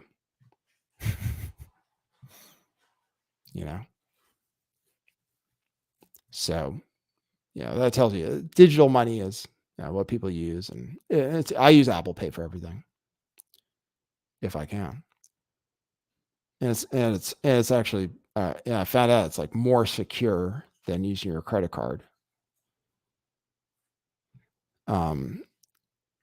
But the different, like, just think about it with cryptocurrencies, it's digital money that you can hold yourself. You don't need a bank. You can hold it at a bank if you want, but like a cryptocurrency, like Bitcoin or something, or almost all of them,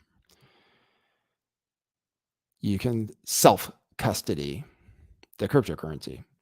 So if they come up with a central bank digital currency, then that'll be part of it, is that you can custody it. Well, yeah, you'll get a Fed wallet or something. Now, who knows? Like, I don't know what the level of surveillance would be, but anyway, in theory, it is weird that it's, I don't know, it's weird to me that you can hold cash yourself and custody it yourself, cash dollars, in your safe, on your bed, whatever. But you can't do that with digital dollars. With digital dollars, you have to have them at the bank, right? Which is kind of, if you think about it, and then you realize that there are digital currencies where you don't have to do that, because it's kind of weird. Like, why can't I hold my digital dollars myself? I don't have to worry about the bank, right? It would solve a lot of problems. So, but we have a different system. So yeah, they make you. I mean, literally, we have a system where it's like, oh no, you want digital dollars, you want convenience. Oh, you have to hold it at one of these banks where they don't have to hold the money, where they don't have your money.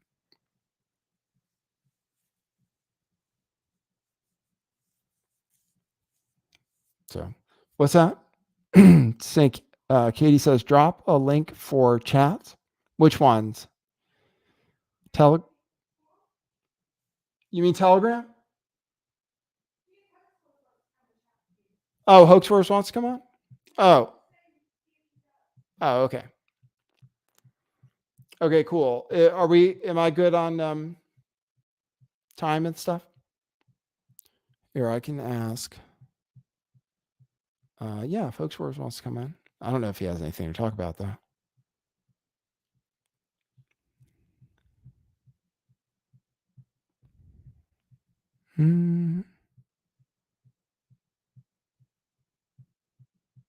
Hoaxforce does his show, too. Sometimes I appear on Hoaxforce show where I say, like,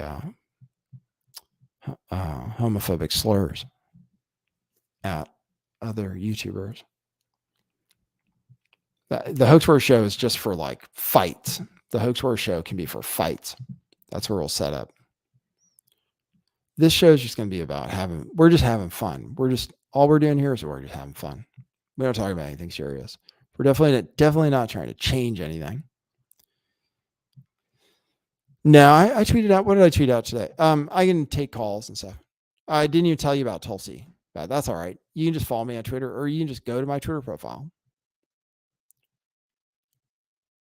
And then if you go to my replies, then you'll see some crazy stuff. I've been very active lately with like almost nobody seeing it, but I've been very active. You can see my conversation with this other person. No, I got mad. Yeah. He was like, I was just so sick of, I was like, well, I'm just disillusioned, right? I'm like, oh, okay. Like, it's going to be Trump and Biden, right? I was like, oh, God, that's the worst. Can't believe it. That's what I was thinking. It's like, oh, I can't believe it. Like, really? And then I'm thinking, like, I'm just hoping. I'm like, I hope I have another choice. You know what I mean? That's all. Like, it'd be nice to have some other choices. That's all I was thinking. I'd kill for, yeah, I wouldn't kill anybody. But I'm just saying, like, oh my God, my kingdom for another choice. That's what I was thinking. And then I saw somebody post on Twitter. They're like, oh, I asked Tulsi Gabbard, or some people are giving me a hard time because I asked Tulsi Gabbard about being in the WEF. We'll continue this. Hey, you're on the air. Hey, Nate, Jim from Baltimore. How's it going, brother? Pretty good. Pretty good, I'd say. How are you doing? I'm doing good. I was wondering who said that Tulsi Gabbard. Who mentioned that? Was it just a trend of people saying that she's a man? Oh, no. Don't start that rumor. No, somebody in the chat. No, I'm not starting it. I want to know who started it. No, I don't know. There isn't one. As far as let's not start one. Like you're like, be careful to say anything. We're gonna start one. Well, somebody you're the one that brought it up. My fault. Somebody in the chat said, "This is how rumors get started." Somebody in the chat said, "At least she's a woman." And I was like, "Oh, don't be so sure." But I was just kidding. Okay, you were joking, and then it turned into something. This is well, like I was just gonna say, she's definitely a woman. There's no doubt in my mind. Well, yeah. I mean, like the only person that really actually does ironically pass for a chick is that Dylan Mulvaney. Dylan Mulvaney. What are you saying? He does pass as a girl, or he doesn't? Well, he looks more like a girl. He looks like. No, come on. Let's yeah, I mean, he really does. He's very, very. I mean, he got thin, some. Oh, that's effeminate. True. Yeah. But he was pretty effeminate. Like, he was a pretty effeminate male. Also, like he was also a thin, effeminate male. That really for sure. Stuff. That's for sure. But like, he does do a good job passing for a chick. I think. Like most people, like if they didn't know who he was, They No, come passed by on. thinking it was No, like a. no, no, you're putting me on. I I mean, don't think like that's if true you with could see the Dylan. legs, maybe it wouldn't pass. I don't know what his legs I look could see like. you saying that about that conservative influencer that's trans. What's her name? Blair. Uh, I could see you saying that about Blair. Like Blair, I can understand. And there are some trans people where it's like it is hard to who's tell. But Blair? I never heard of that one. come on, you know Blair White, right? Blair White, the conservative trans person who's No, I thought there was only one on the Biden team, or two, oh or three, or no, four. no. No, yeah, Blair White. You can look into it. Blair White is a conservative transgender individual who trans identified male who like I did a poll. It was like I was so shocked. Actually, I was really shocked. I ran a poll where I was like, "Oh, who would you rather do?" You know, Oh yeah, to my that straight that male whole audience. thing. And it was like Yeah. 50-50 or something between an actual woman and Blair White. So people are that's what I realized. I was like, oh man, like the people aren't. I remember you did that poll about Ellen Page or Elliot Page. Now, Yeah. That's what it was. It was like between Elliot Page and Blair White. That was the poll. And Blair White is this person that like everybody always is like, oh, she's hot. And I'm always thinking, I'm like really? It's the same people. Like it's weird because it's like sometimes I think it's like the same people who like are against gay marriage, like are against transgender stuff in general, or against all this stuff, are like, oh yeah, I do Blair White, you know, like just because he's got like fake boobs and stuff, you know. um, Andrew Tate said that too. Andrew Tate. yeah, that's right. I was gonna bring that up. I'm like, okay, this is so weird to me. It's like you guys are like, and I'm not saying those people aren't heterosexual, even though they kind of aren't. I obviously they don't think like I don't think they'd have sex with a man who looked like a man. I don't think that's what they're into, but obviously, like it's a different mentality. Like I'm like, pretty easy between them. Like it could be, but Yeah, I have a feeling that like there's some dudes who are straight and they'll never ever say they would do that, but if they got inebriated enough, they yeah, might right. do it. Yeah, it's true, man. Even like college boys, like jocks and freaking uh, fraternity dweebs. I think Eddie Murphy there was a story about Eddie Murphy picking up a transsexual hooker or something at one point. And he said he Really, was, for real? Oh yeah. man. And he said he was just giving the person a ride. It was Yeah. like, Oh yeah, he didn't actually pick her up to fuck her. that's what Him. that's what his official It, story was. her, But whatever. yeah.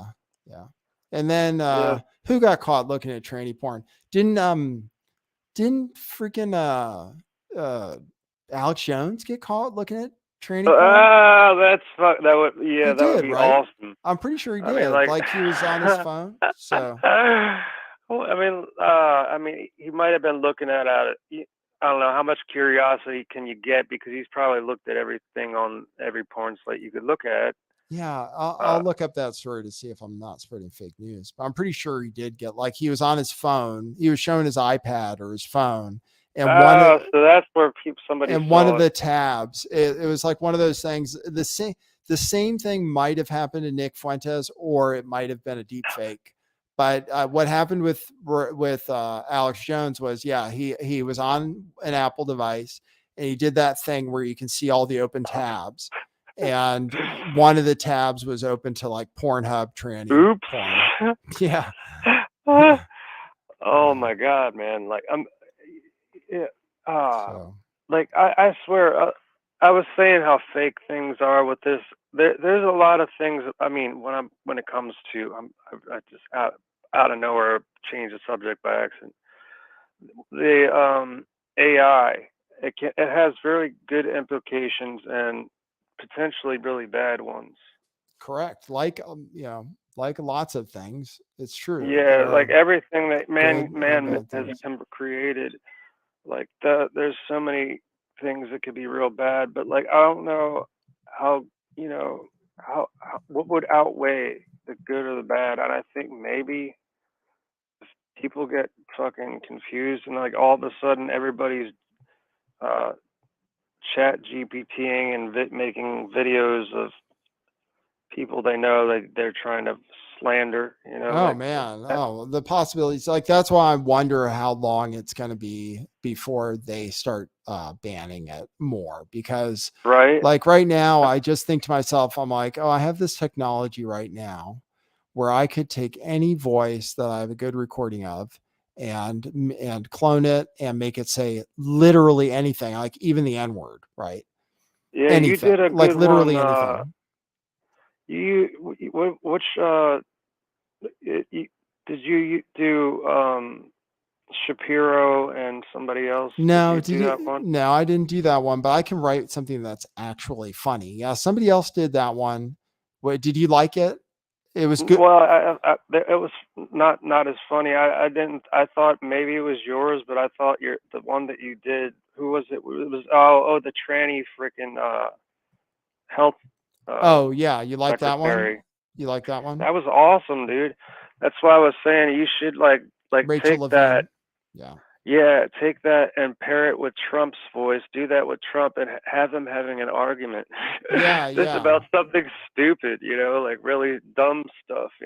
Yeah, yeah. I have an idea. I have an idea for a conversation that like I already had this idea. I already made an Elon Musk Oh man, that's thing. gonna be awesome. And I did an Elon Musk thing. Here, you want me to play it for you? Yeah, sure. Okay, I'd love let's to see. hear that. Hold on, listen. Let's see. Let me see if it works. Oh, hopefully it works. Let me see. Well, I found that to be Can successful, you you hear have it? to learn about people. I've I have learned to that turn it up fundamentally people or are pretty stupid. They'll pretty unpause much it. believe anything. Like, Okay. look, Yeah, I'm gonna let it. It has to catch up. Your voice is. Oh, are you listening on the TV now? Yeah, Oh. because I can't hear it on the telephone. Oh, you can't. Okay. All right. Well, I'll play it. Okay. I'll be quiet and I'll play it. And then you'll hear it 10 seconds later. Yeah, it's cool. Well, it's catch. My God, this is trippy. Oh, boy. This is going to be weird. I don't know if this is going to work exactly right, but I'm going to try. All right. I'll play it. It was the No, it won't work because the sound is going to be in the background. The sound of your computer. Yeah. The sound of your computer. Do Oh, the this. television. Do this. Mute your TV right now. Mute it right now. Okay. I'm going to play it and then unmute it. Okay, you ready? Mute it. Is it muted? Yeah. Okay. Unmute. I found that to be successful, you have to learn about people. No. I've- Mute it. No, Mute it. it takes a little while to catch up. Mute it now. Oh, here we go. Wait a minute. It was Elon for a second, wasn't it? Oh, here we go. Jim, can you hear me on the phone? Yes, I can. Okay. Mute it now, and I'll tell you when to unmute it. Mute it now. All right. Should I not say anything? Yes. Don't say anything. Okay. I'm going to play the audio. It lasts All right. for 40 seconds. After it's over, I'll tell you can unmute your TV. Okay. Yeah. Okay. All right. Yeah, so quiet on set. I found that to be successful, you have to learn about people. I've learned that fundamentally people are pretty stupid. They'll pretty much believe anything. Like, look, we said we sent a Tesla to space, right? We basically rigged up a roadster in a light box with green walls and then used NASA CGI to put a fake Earth behind it. And there you go. Tesla in outer space. It looked totally fake, right? I even said, it looks so fake it has to be real. Just to fuck with people. And they still think we actually sent a Tesla into outer space. No, this So is I just right. do this thing. All right. now. All right. I'll check it out later, man. I'm too stoned to fuck with this. We can't even make it to the moon. But I found that people just want a good story. All right, Jim. Yeah, dude. Well, it's how about entertaining, this? man. How about this? We'll end the call. I'll play it, and you can just listen on your TV. It'll be perfect. Yeah, that's great, man. Okay. Yeah, and take some more calls, dude. Okay. All right, man. Thanks. Later, dude. I just started podcasting like last week. That's what I'm trying to do. That's my new strategy. I'm not even trying. Like, then people are like, "Oh, he's kind of interesting." That's what I was thinking. Oh, he's kind of interesting for a DoorDash driver. Like, oh, maybe we should, Oh, let me play this. I'll play this. Hold on. This is the Elon Musk audio. Hopefully nobody calls. Oh, come on. I found that to be successful, you have to learn about people. I've learned that fundamentally, people are pretty stupid. They'll pretty much believe anything. Like, look, we said we sent a Tesla to space, right? We basically rigged up a roadster in a light box with green walls and then used NASA CGI to put a fake Earth behind it. And there you go. Tesla in outer space. It looked totally fake, right? I even said, it looks so fake, it has to be real, just to fuck with people. And they still think we actually sent a Tesla into outer space. So I just do this thing now where I tell people we're working on rockets to get to Mars. Now, obviously, we can't go to Mars since we can't even make it to the moon, but I found that people just want a good story. Yeah, that one's okay. Just doesn't sound like, I wish it was a little better. Yeah, I have it. So you can have some of that conversation with Joe Rogan. That's what I was thinking. Joe Rogan's like, oh, so what's up with this Mars thing? And Elon's like, oh yeah, it's just, we're just fucking with people, you know? I wish I could make people laugh. It does, yeah, it's just, I saw this guy do it the guy do it with music where he read the thing and then the voice copied the way he read it. That's what I wanted to be able to do. Yeah, that one's okay, right? I have better my favorite, I don't know, Joe Biden is pretty funny. I don't know, between the Joe Biden, oh, he said he liked the Rachel Levine. So here's the Rachel Levine one, which is like really simple so far. Yeah, if I had more time. The deep state is really worried. The deep state wants me driving for DoorDash. They're like, oh no, like Nathan, like let's not. If I need to come up with a conspiracy theory. It's like, oh no, they just don't want me to have time with this technology. I feel like if I had enough time, I really fuck shit up. So here's Rachel Levine on trans kids. Happy Transgender Day of Visibility. I'm Admiral Rachel Levine. For the second year in a row, the transgender flag is flying over our department in Washington, D.C. And this is an affirmation of the administration's support for education that confuses children about their gender and experimental medical treatment, which can lead to permanent infertility. We believe that starting in kindergarten, children should be told they can be any gender they want to be, and children should be taken away from parents that don't immediately affirm their child's choice. If you're so much of a bigot that you don't believe children, then we think the state is better qualified to raise your vulnerable child.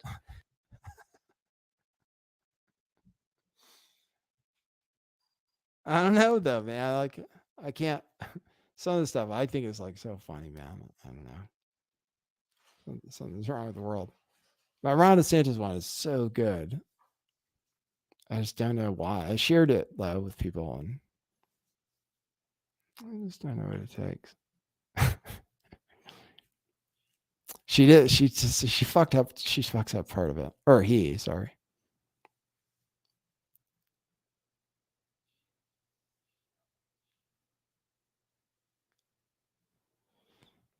Yeah, the Biden one is good. You guys want to hear the DeSantis one again? Yeah, I'll keep playing them on my show. Maybe somebody will hear it. Maybe somebody will be like, oh yeah, that is. Now, what I think happens is like, I don't know for sure, but what I feel like happens is people are like, oh, it's not real, and then they miss the humor of it. They're just thinking too much of like how it's not real, and so they miss the jokes. Where if you just listen to it, just in like it's okay, it's not real, and like just for the jokes, then I feel like it's funnier. But yeah, that's what I feel like is missing. Not sure though. I really don't know. So, and here's Ron DeSantis on being called anti-Semitic. Ron DeSantis on being called anti-Semitic. This is Ron DeSantis. I just want to address something. Some people are saying I'm anti-Semitic because I said Trump was indicted by a Soros-funded DA. First of all, George Soros is an atheist, so don't start with that. I don't think the Jewish God is what makes him a soul-sucking vampire. Second of all, do you know how much I've done for the Jews? I'll have you know, in Florida, you are not allowed to criticize Israel on college campuses. Did you know that? You can't contract with the government without pledging your support to Israel. We're working on a bill right now. I don't know if you've heard about this, that will basically make it illegal to make jokes about Jewish people in the state of Florida. If you stand on a street corner with a sign that says Kanye was right, You'll end up in solitary confinement, and you'll be lucky if we let you call a lawyer. If you use the words bagel and greedy too close together, you automatically get put on a watch list. So give me a break with this anti-Semitic stuff. We see what you're doing.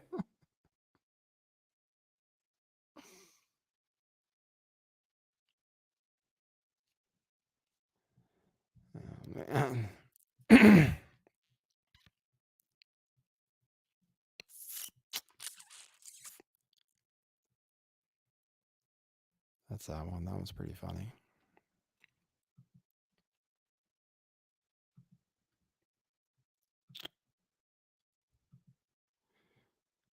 I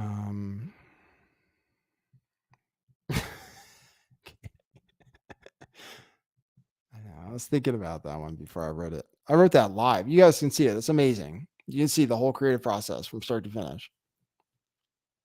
If you go back in the video, you'll see it. I was like, look, I'm gonna take DeSantis. I showed it from inputting his voice, or maybe I had already input his voice, but it's close to it. And then I actually wrote the script while I played some music. But I'd already been thinking about it. Because sometimes you just wish, because sometimes it's true. It's like you wish you could hear what people would really were really thinking, you know, like Joe Biden talking about lesbians. It's like you just wish. It's like, I don't know. Like if I was Trump and people call me anti-Semitic, like I could do it for Trump too. Where it's like, you understand? Like I freaking kissed the wall. Like, you know what I mean? Like, what do I have to do? The Jews love. Like I can't do impressions. The Jews love me in Israel. Like, what is wrong with it? Yeah, something like that. Like American Jews. You know, I'm like a king in Israel. There's a coin with my face on it. There's a town, like there's a Trump town in the illegally occupied Golan Heights. It's true. You know, they have a town named after me. That's the best impression I've ever done of him. You know how much they love me in Israel? You know, they named it. I don't know. I gotta work on my impressions. It's true though, man. There's a fucking Trump town. There was a coin with his face on it. This is the guy like, oh, fucking yeah, dude. Ah, DeSantis is no better.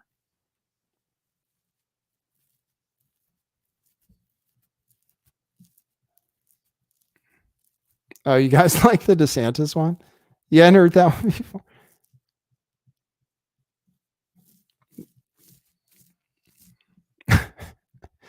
Have you? Yeah, I don't know. I'll play the Joe Biden one. Then I'll play the DeSantis one. Whatever you guys want. That's cool. I'll check my coffees too. No flange.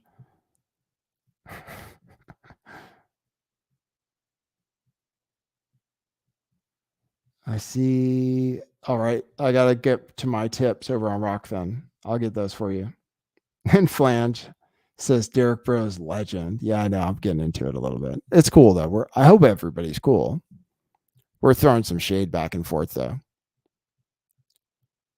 But he's like, I felt insulted. You know what I mean? Like people are like,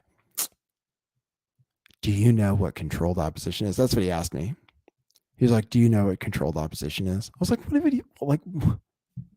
Obviously. Like, why do you like? Yes. Barack Obama was controlled opposition. Tulsi Gabbard? Like, I don't know. Like, I don't know. Who's promoting her? I don't know. Yeah. I know. It's cool. No, I get, you know, like I said, you want to hear Joe? This is Joe Biden on lesbians. It's cool that Katie likes this. Hold on. Have you heard what Joe Biden said about lesbians? Hold on. And this is his thoughts on trans people. This is Joe Biden. Dr. Jill Biden is my husband. Now, and look, we need to talk just about. Gets completely buried. I had him say, like, when he normally opens his thing, he's like, I'm Joe Biden, Jill Biden's husband. All right. Or he's like, that's how he identifies himself. So in this one, he goes, Jill Biden is my husband, like, because he says, but you can't even, it's like hard to even hear. That's how he opens it. He goes, Jill Biden is my husband. And then he just keeps talking. This is Joe Biden. Dr. Jill Biden is my husband. Now, look, we need to talk about this transgender thing. About 5 minutes ago, I found out about transgender lesbians. Have you heard about that? Do you know what that is? You won't believe this. It's a man who says he's a woman, but then still wants to have sex with actual women. And I'm saying he still wants to put his penis in an actual female vagina and call himself a lesbian. Now, I might be white, but I'm not stupid. I might have fallen off the turnip truck, but I'm not a turkey. I might have been born yesterday, but I'm no spring chicken. Now listen, Jack, these guys aren't fooling me. These jagoffs can't get regular poontangs, so they turn trans, hoping a lesbian will feel sorry for them now that they're LGBTQ+. Well, that's too much for me. One thing I know about lesbians, they hate being around dicks. Some of them probably turned lesbian hoping they'd never have to see another dick in their lives. I remember when I was in school, we had a lesbian crossing guard. You know, this real butch dyke, forearms like Popeye, you know, like she could just snap your neck. And nobody said she was a man. And that's what all Americans should want. So I just want lesbians to know that, you know, the big guy stands with you. This has been your president.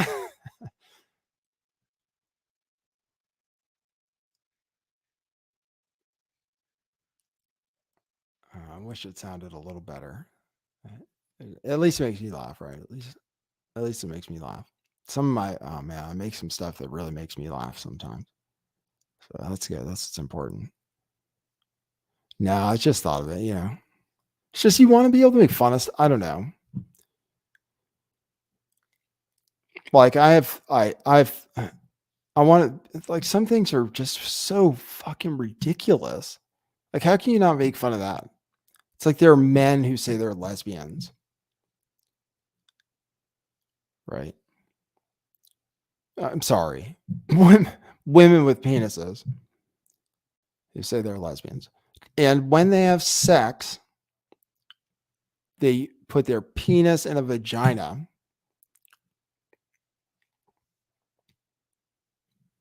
I mean, I don't know. So that was something else, like in the, like, okay, imagine like you Google lesbian porn, right? And you get and you get that, right? Is that what you thought of when you thought of lesbians having sex? Like, that stuff. Yeah, Graham Lynham talks about it all the time. So I was wondering if Graham Lynham would like my Joe Biden on lesbians. But I mean, that's like I just wish you could say something without people like wanting to kill you. That's all. It's like I see Matt Walsh and stuff. People are like, "Oh, we want to kill you and your family." I'm like, "What the fuck, man? Like, what is wrong with people? Like, you can't, like, so you don't even feel comfortable like making like that's a like I was thinking about doing stand up like in my woke college town, where I've done some stand up like I don't know a couple times, but I have like trans material, and then like it's on Tuesday nights, and like there was just the trans mass shooting, right? It's like, happy Trans Day of Visibility. I mean, that's what you want to say. It's like,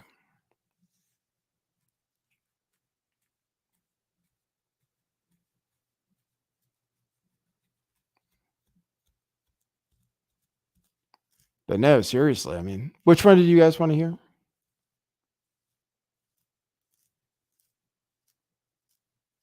Rip the Veil. Yeah, Matt Walsh. I mean, you know, he's got his own personality. Like, everybody disagrees, but he's pretty smart for like I don't think he even went to college or anything. I think he's just a high school graduate, which whatever that means, but like you know, he's pretty smart. Like, I think I disagree with him about Like I'm not as dogmatic about people necessarily having to adhere to traditional gender roles and personalities. That's like my, as far as Matt Walsh goes, like his viewpoint is that boys should act like boys, girls should act like girls, etc. Like, you know what I mean? Which I feel like that sometimes that can lead to more problems for people who are, like flamboyantly gay or a butch lesbian. That's all. Like, I think it's important to be accepting of people that aren't like stereotypical to their own gender, because if you're not, sometimes that leads people to think they're actually like need to change genders, right, to fit in. That was my point with Biden's thing.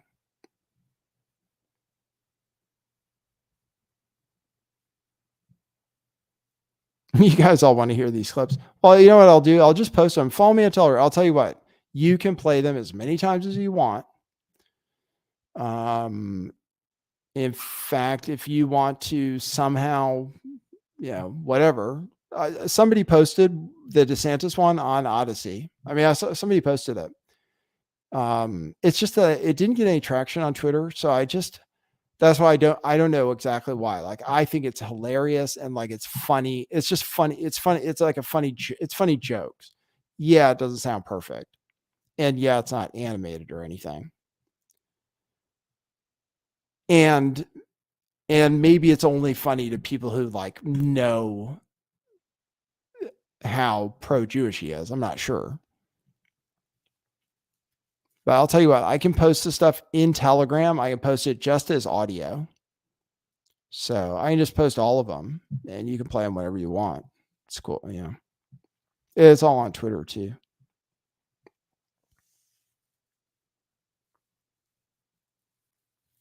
Yeah, well, yeah, look at like you're coming up with ideas. TTS, yeah, right. Like I could just, well, I could do it. Well, yeah, well, talk about brilliant idea. Are you Jewish or something? Because that's a good idea to make money. I'm just asking. I'm sorry. Just kidding. I just like positive stereotypes about people. That is a good idea. Well, you can do it right now. Yeah, well, you can super chat and write the text that you want the voice to say. I just type it in. So it's like one step away from TTS.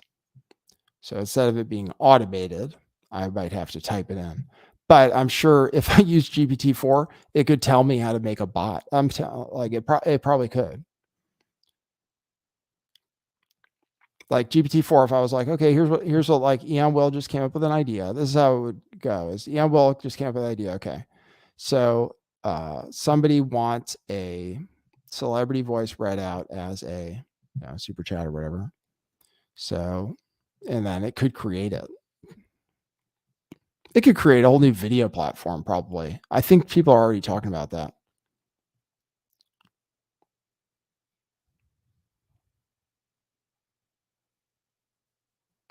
Kat says, tell it to make you a crypto bot that works. Yeah, like a trading bot, you mean? I was thinking about that too. Just hold on one second. Let me make sure I'm okay on time. Then I can still bullshit with you guys. It's fun. It was a good show. Look, it got dark and everything. Hold on one sec. Let me just make sure I still have time to stream because it's good. It's like 7:20 right now. Hold on one sec.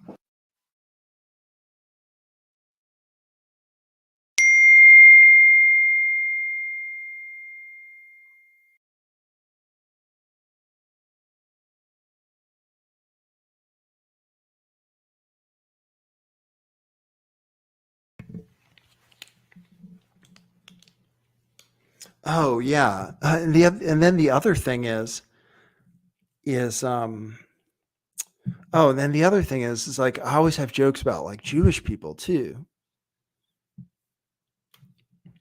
And it's like,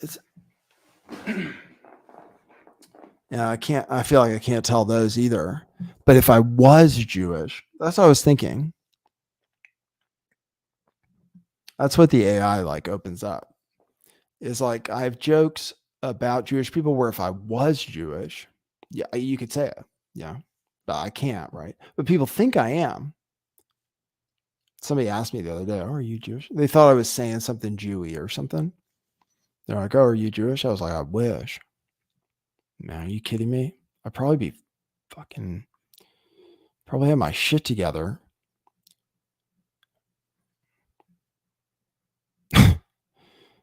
But, or like, if you think so, great, Yeah, Jewish people I know, like, with like my talent and skills, a Jewish person would fucking make bank, man. That's what I'm thinking. Like, I feel like, yeah, like now I got like Goyim. I got like Goyim. I got like the bad Goyim DNA where you like don't know how to make money the right way.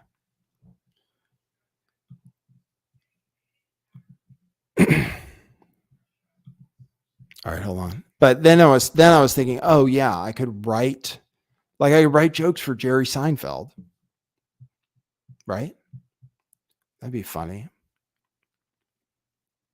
Like I could write jokes for Jerry Seinfeld or Larry David. If you guys want, like if you guys wanted to, it's just a question of like how I manage my time. I could spend time doing that, but it just takes time for the ideas and the cloning and all that stuff. And I have to believe my time is valuable. So I just have to figure out how to do it. If you guys really like it though, I see it's cool that you guys like it. Hold on, let's see. Look at this. I got coffees. Hold on. Oh, thanks, Drury Lane. Oh, and Black Jesus again. Oh wow, look at all this stuff. Oh, thanks, guys. Fucking hey, man. Good Friday. Good Friday.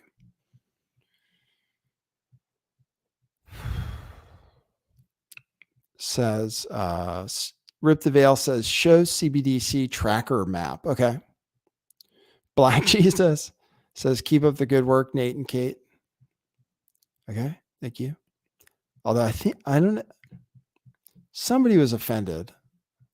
Somebody said I thought I said something that was offensive about Jesus the other day. I don't know. It was the only thing I was saying was about Black Jesus. Drury Lane bought 5 coffees, says paid to the order of Gavin Newsom Police Mafia for disobeying the edicts of the state. Thanks, Drury Lane. Yeah, my ticket. Brian M says, hi, Nathan. Thanks for the show. Appreciate it. Thanks, Brian M. Thanks, Orwell, today.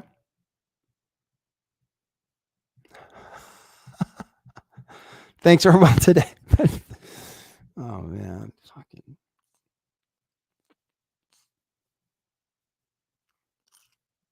Thanks, Orwell, today. And then thanks, Baldo.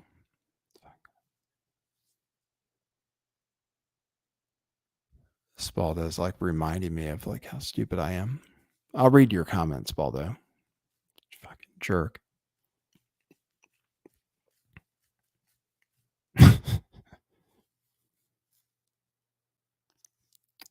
Twilight got banned twice, bought a coffee, says only you and one other channel that got taken down were the only ones covering Pizzagate.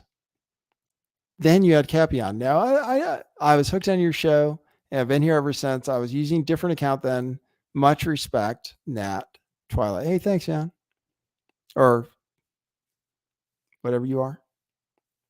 However you choose to identify.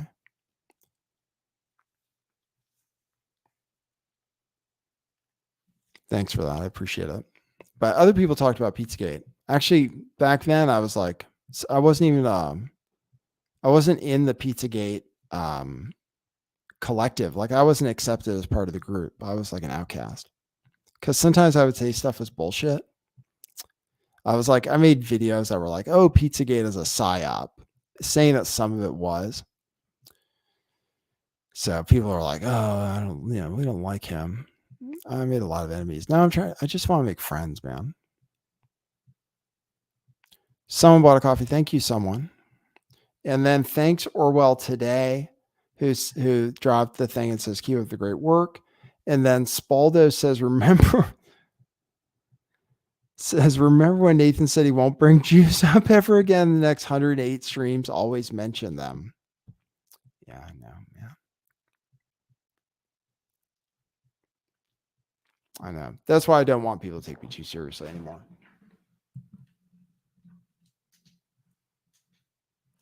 Or how about like SH and stuff?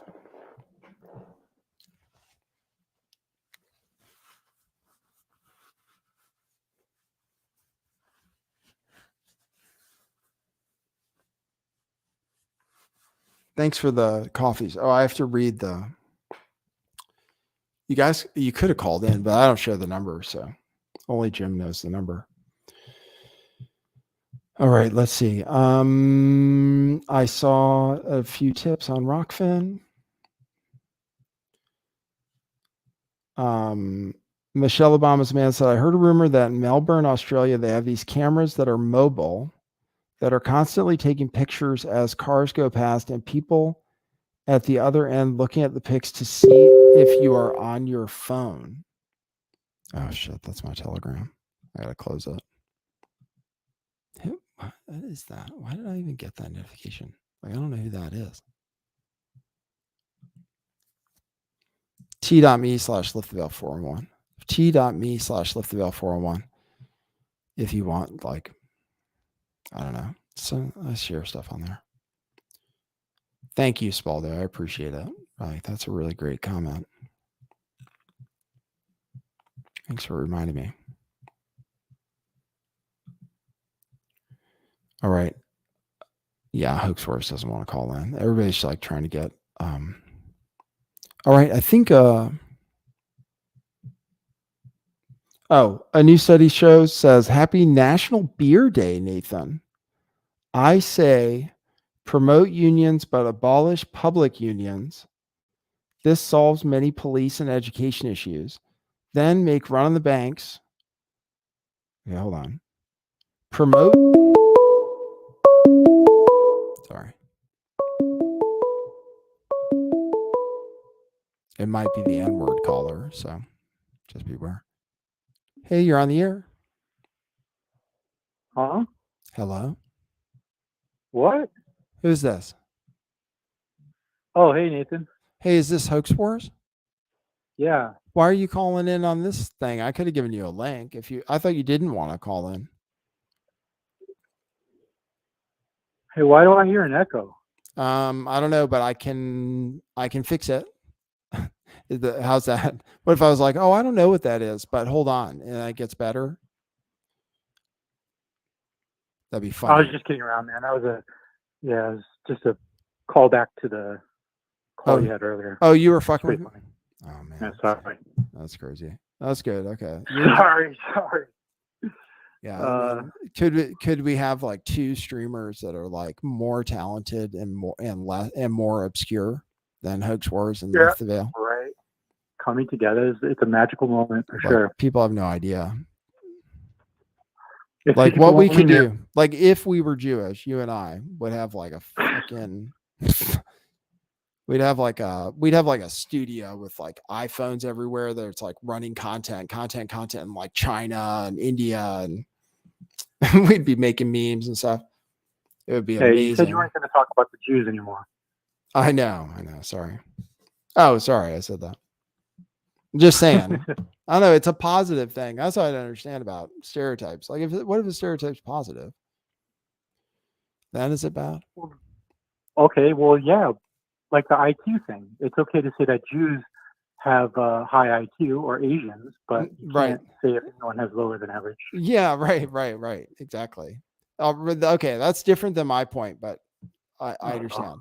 Different than my point, but also I understand.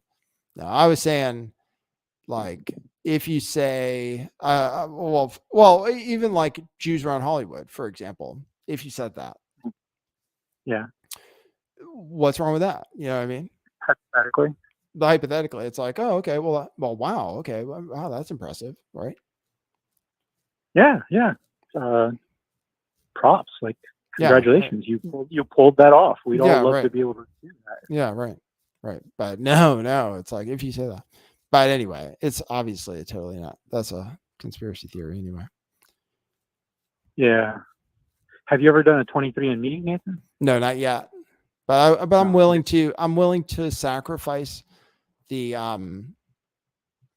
I'm willing to sacrifice the privacy for the information because I'm curious, what my lineage Yeah. is. But I'm pretty sure like it's pretty like I've it pretty solid on my mom's side.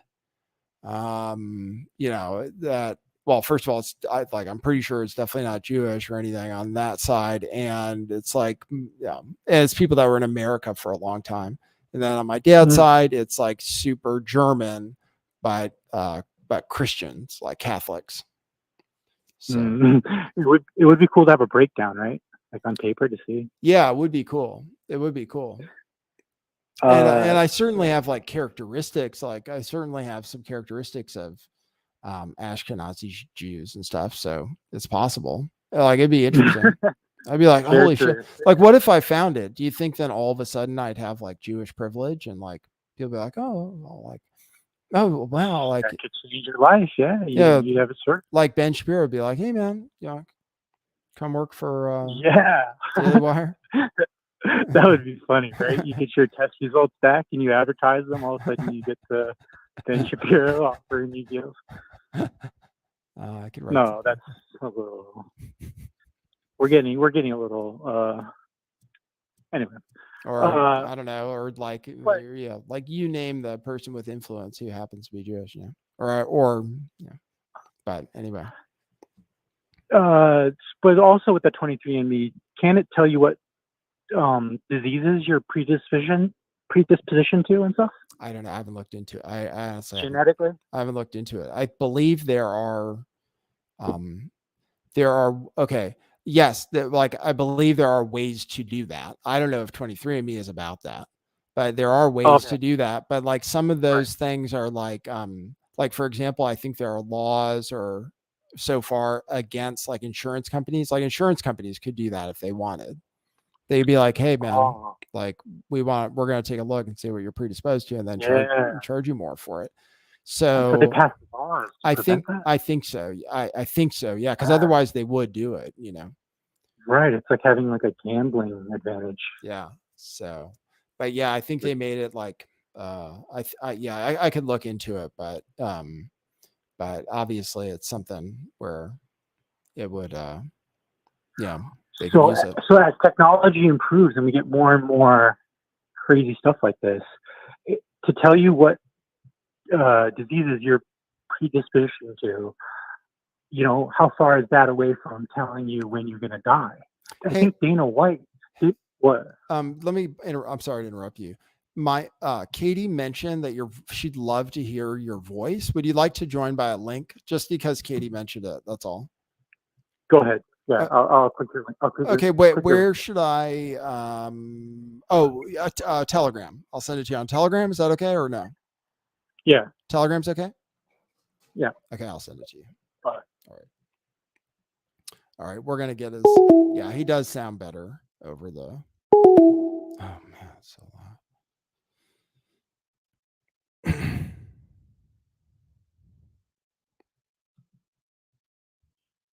That is a funny meme though.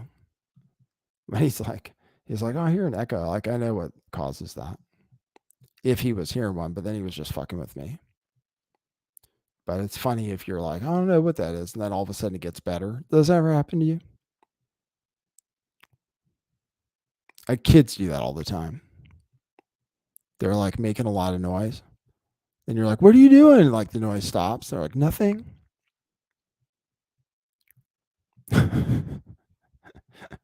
What are you talking about?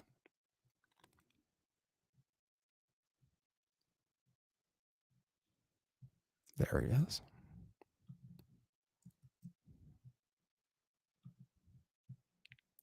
Link sent.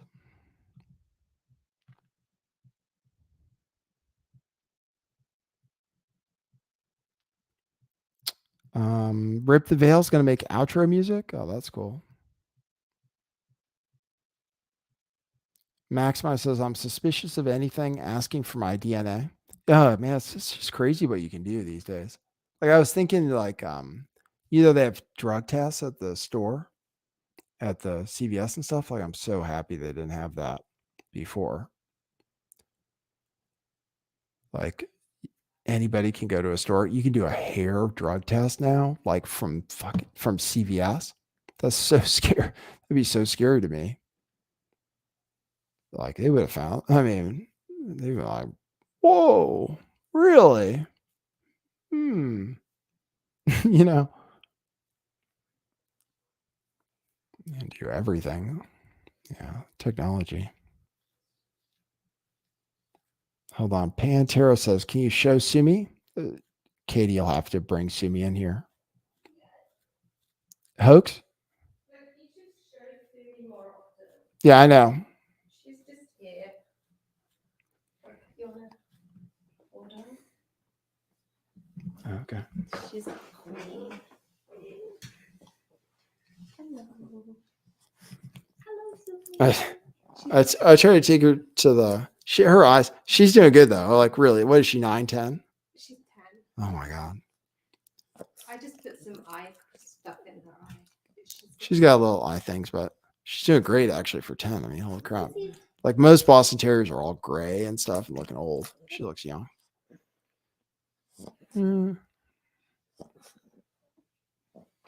Prague says, show me your wife. Yep. It's better to be anonymous, Prague or Prague or whatever your name is. In this world, like, seriously, better if people don't know you are. Hoax, are you there? Oh, I have to bring you up. Sorry. You couldn't even hear me. I was just talking to people. Sorry. That's funny. You have the look. I think about Lookner. It'd be funny, man. Once this AI gets better, what do you think about my deep fakes? Like, you're an artist. I get why it would be. It's echoing. Is that me? Oh, okay. I can fix that. Hold on. Or no, this is where I go, oh, I have no idea why it's echoing. Hold on. Gaslight. Now it should be fine. Now is it okay?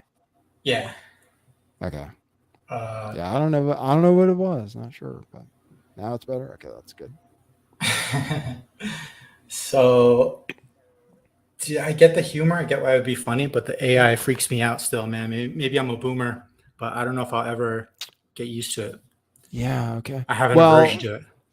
Well, you won't have to get used to it when it sounds totally real. I mean, there's some stuff, like, there's part of the there's one part of the Ron DeSantis one where it sounds kind of it's almost good, like it's almost real, like most of it's not.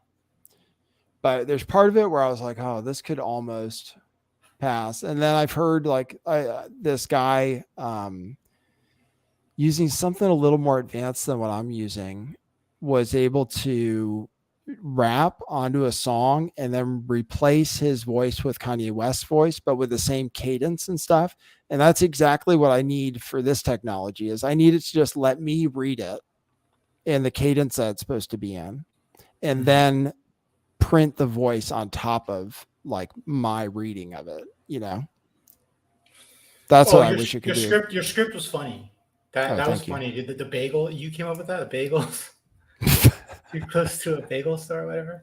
No, yeah, I said if you use the words bagel and greedy too close together, then you get put on a watch list. that part made me laugh when I was thinking Nathan sat down and wrote this script. That part made me laugh too.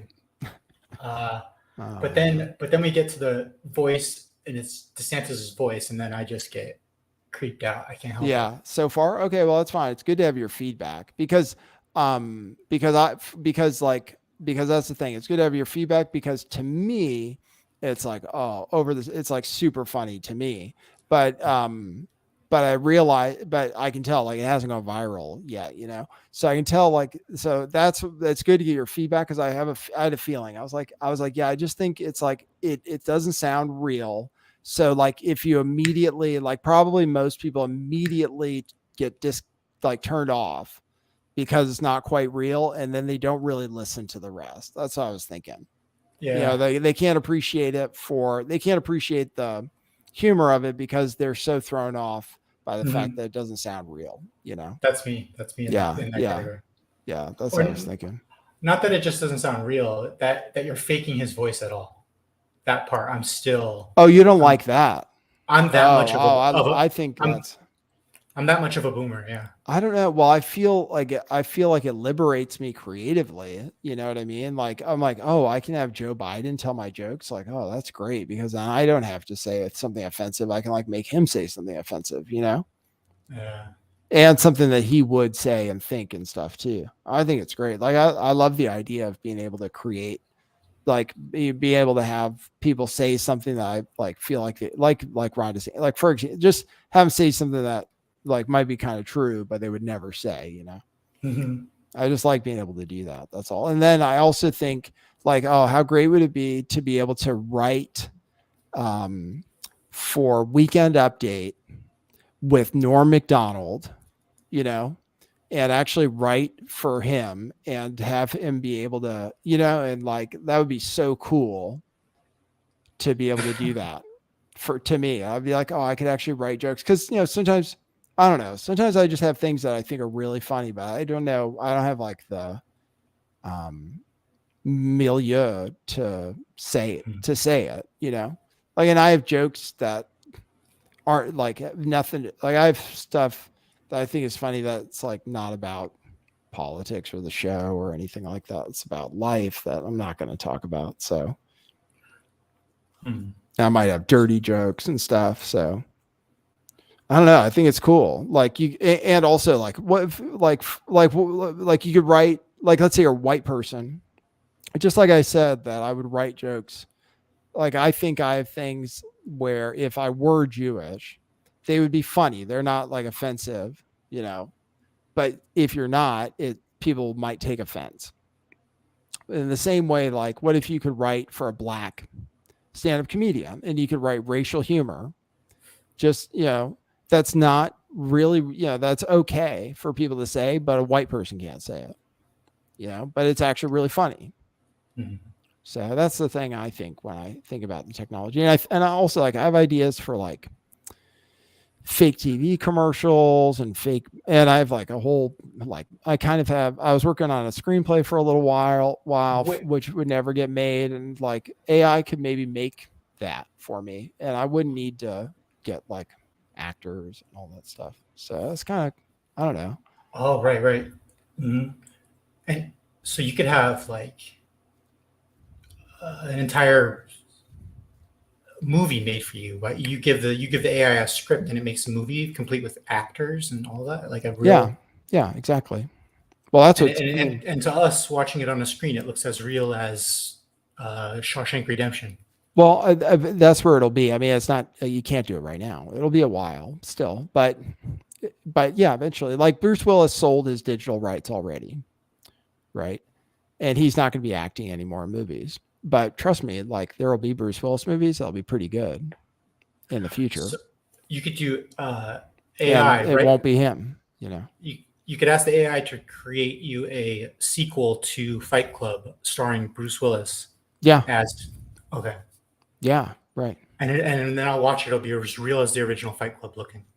I mean, right. Eventually, yeah. Eventually, sure. I think so. Like, I know that because the voice stuff is like, voice stuff now is super close to real. It's super close. It's not totally, but it's super close. And so it'll be able to get real.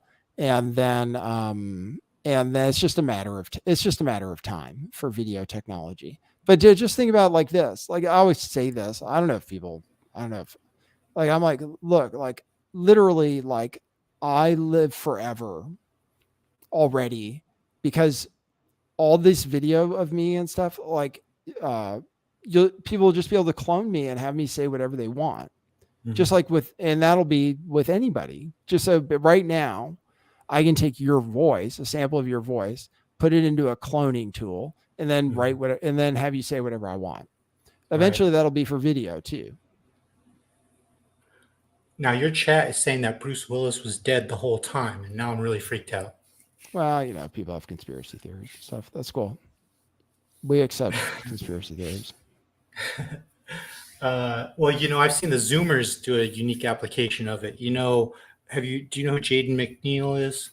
Yeah, he's. I think he's critical of grippers Nick. now. Yeah. He was Nick's best friend. Right. Yeah, I follow him on Twitter. I see some of what he says. And so his audience has created this thing called Bean It Up. It's about Beardson Beardley, and they've taken his voice, they clone it, and then they make rap songs where they make it sound like he's creating these rap songs, and all he talks about is how gay he is in these raps. There you go. I mean, that's it, right? Like, yeah, I could just fuck around and write stuff all day, basically. I mean, if I wanted to for this stuff, and maybe that's what I should be doing. I mean, I don't know. I kind of like I started work for DoorDash. It's kind of fun. I like doing it actually. Oh yeah. Mm-hmm. Is it worth it? I hate. No, it's not. It doesn't pay very well.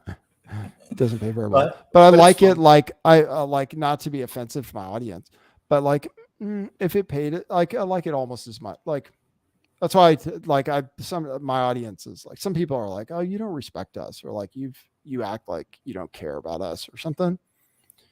And it's not that. It's just like I got stuff to do. You know what I mean? I got to and driving's pretty fun. And sometimes podcasting is difficult, especially when people are like don't like what you say and stuff, or like when you say what you really think, people are pissed off. You're like, oh, who needs that? Like, so.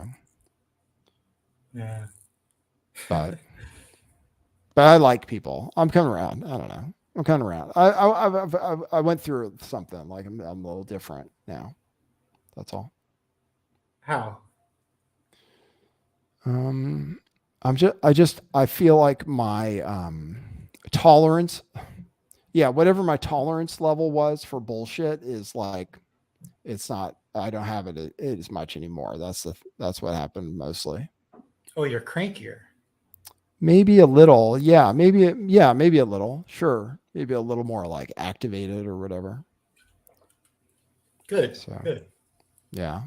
Why, you feel like you were too passive or something? Do I feel like I was too passive before?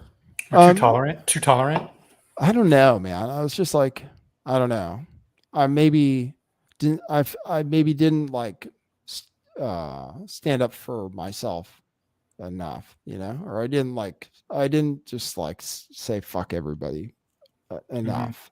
I was like too I was like just trying to get people, like trying too hard to get people to like me. I think Well, you live and you learn.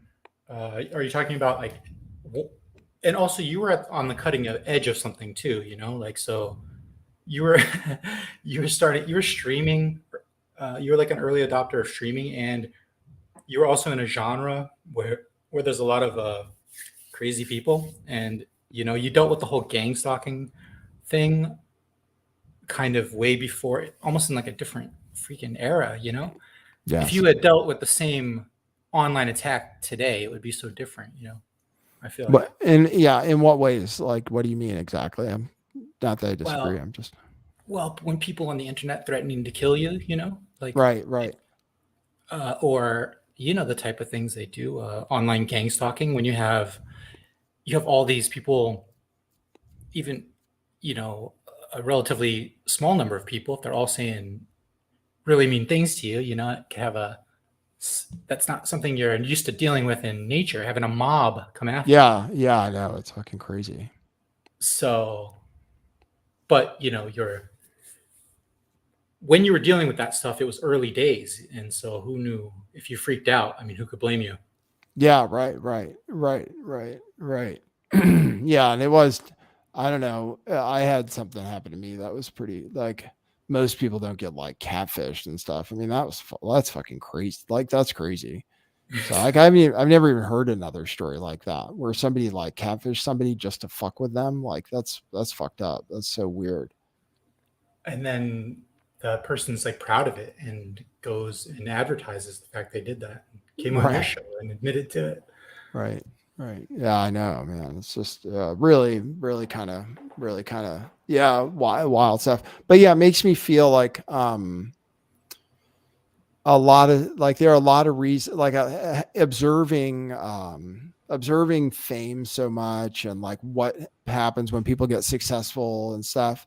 Like a lot of times it makes me think, like I would like Tim Pool's been like Tim Pool, right? Like it's easy. Like I get pissed off and kind of like, I don't know if jealous is the right word, but just kind of like where Tim Pool's always talking about spending money on stupid shit, right? Because he's so rich. Right. I'm like, oh, that's annoying. But then he's talking about getting swatted like 15 times and all this crap. And then people like, and then like having his friends turn on him. That's so I thought that was so fucked up. Like that guy like told on him. I was like, that's not like a bro thing to do. I mean, to say, you know, Tim Pool was like, yeah, that guy, Adam Krigler or whatever. I don't know. You don't know that story? Oh, this guy that was on Tim Pool's show, Adam Krigler, came out and he was like, oh yeah, Tim Pool was like screwing some other, he said Tim Pool was like sleeping with somebody who worked for the show. And while his like girlfriend or fiance was out of town, it was like all this dirt. I was like, oh, I don't think that's right. You know, even if it's true. Yeah. It's kind of lame to go gossiping like that. Yeah. So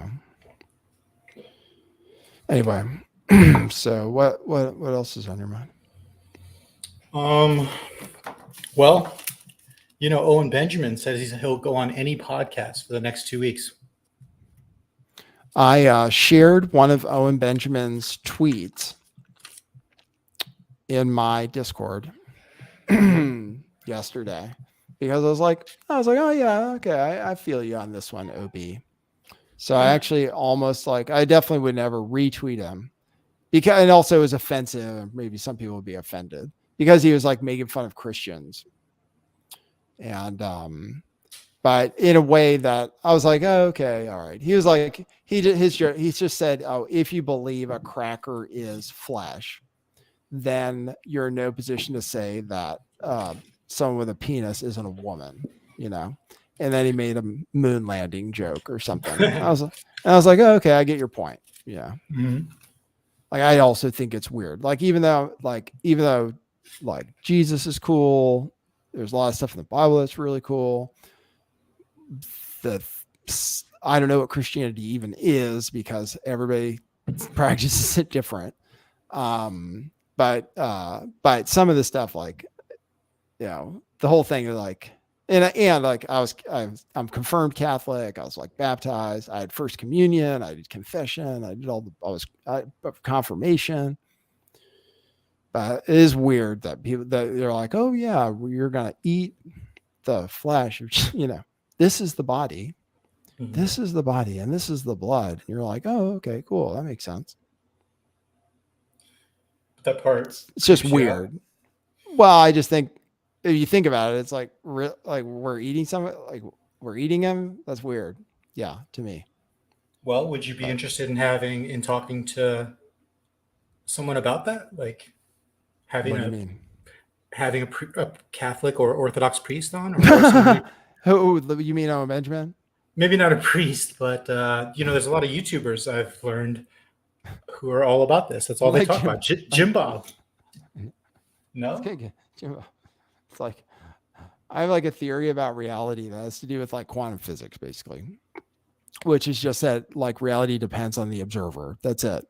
And he's like, "Oh, you're a what is it? Moral relativist." Yeah, that's what that means. Just like, I'm like, okay, like I don't know where to start. I don't even know where to start. It's like I would love to hear you guys flesh that out, though. But I know emotions flare up before you guys can really ever get to a point. Well, okay, like I'm not interested. Like he's not interesting to me. I went on his show that one time just because like people were tuned in and I was like desperate to, I don't know. Like I went on his show just because you guys were all watching his show. I was like, what the fuck is this? I was like, his I thought his Jordan Peterson impression is kind of funny, and he's like, he can play music and stuff, but like there's nothing I find like nothing.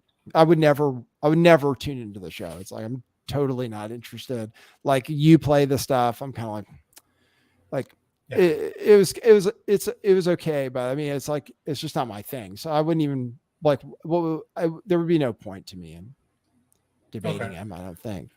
I just don't care. I don't even care about him. I just think I think those people are. I just think the world is so fucking crazy. What is it like? Ortho bros? Like, there's just it's always some new trend, you know. But have you heard the Ortho Bros? Like, I don't Maybe know, not Jim Bob, but one of the other guys explain what they believe in. How can you possibly follow it? It's like, oh, okay, let's think for ourselves. And actually, okay, I'm just gonna listen to like what this guy says. Or like, okay, we'll just like whatever the authority says. Okay, so the authority says, so that's what we're going to do. We're going to do like Orthodox Christianity, right? It's like, okay, the authority says this, so that's what we believe. Oh, okay, that's okay. That sounds like a really creative religion, you know. You know, like I just don't get it. Like, I don't know. Call me. It's just like, oh, really? Like, I don't like listen. I don't deal. Maybe I like my job now because I don't have like if I get an order, I don't want to take it up. I say fuck off. I say fuck you. You know, like that's like I don't like authority. So like that's why I would never go to a church because I'll probably think they're stupid or something. You know, because I'm like that. So you don't want to listen to some guy in a robe saying, "Oh, how dare you?" Right. Like I'll read the book myself. And actually that's a little bit about like what Protestantism was about. Like there are lessons I've learned from reading the Bible. Okay.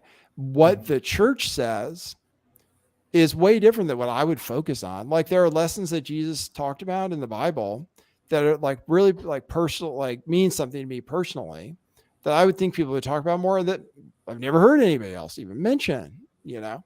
So that's why it's like, I was the same way in school though, too. Like I would get kicked out of class and stuff. I would just learn from the books. Like I never want to defer to an authority. So that's why I actually like when people sound like they're the authority and like nobody knows what they're like, that kind of pisses me off, or it makes me think like, oh, okay.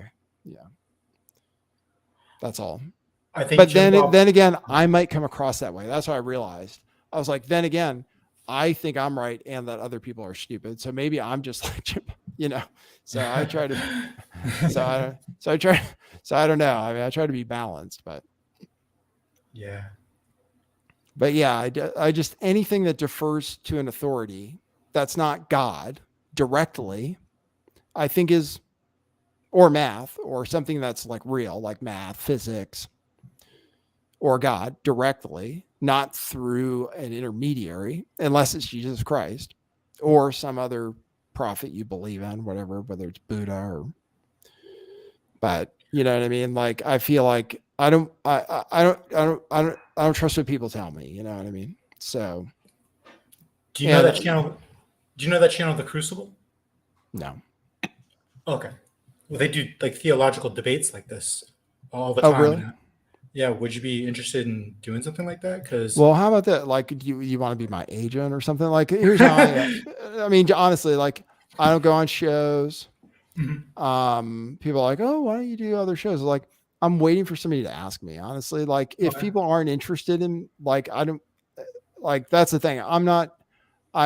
Maybe I should be more aggressive about courting shows and stuff. I'm like, maybe first of all, I'm like insecure about certain things. I'm like, oh, I think to myself, oh, people don't like me a lot. Mm-hmm. So I feel insecure approaching somebody.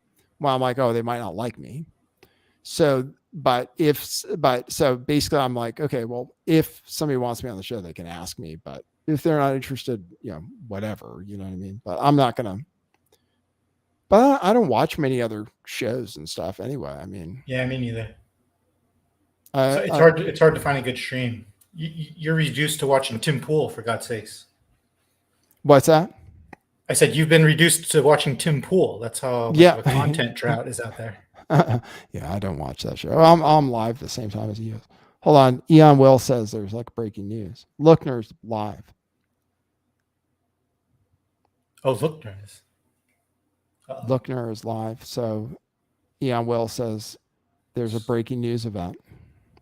Insert name here says ASMR. Yeah, I could do ASMR. It's true. There's so many different things you can do in the world. That's not the first person to say that about you. I made an ASMR video. Really? Yeah, as a joke, because like I found out this like NASA, maybe I can say it. I don't know what you're allowed to say on Twitter. I've heard people say, I was just going to call him a NASA fag. He was this guy. That's what I was going to call him, but I don't mean it as a slur because he's not gay or anything. No. It's just that that's what I mean. Right? Like he's in that, like that's what we would say in the 90s back then. Yeah. And because he was like trolling me about my moon landing videos. And then I found out, like I went to his YouTube page and he liked like this like ASMR content. So like as a troll, like I made an ASMR video for him where I like dressed in like a tank top and I like crinkled stuff and I like whispered microphone. You know what I mean? Is this still out there? Don't know. But Elon Musk says the internet is forever, so maybe. You should put that on the Patreon.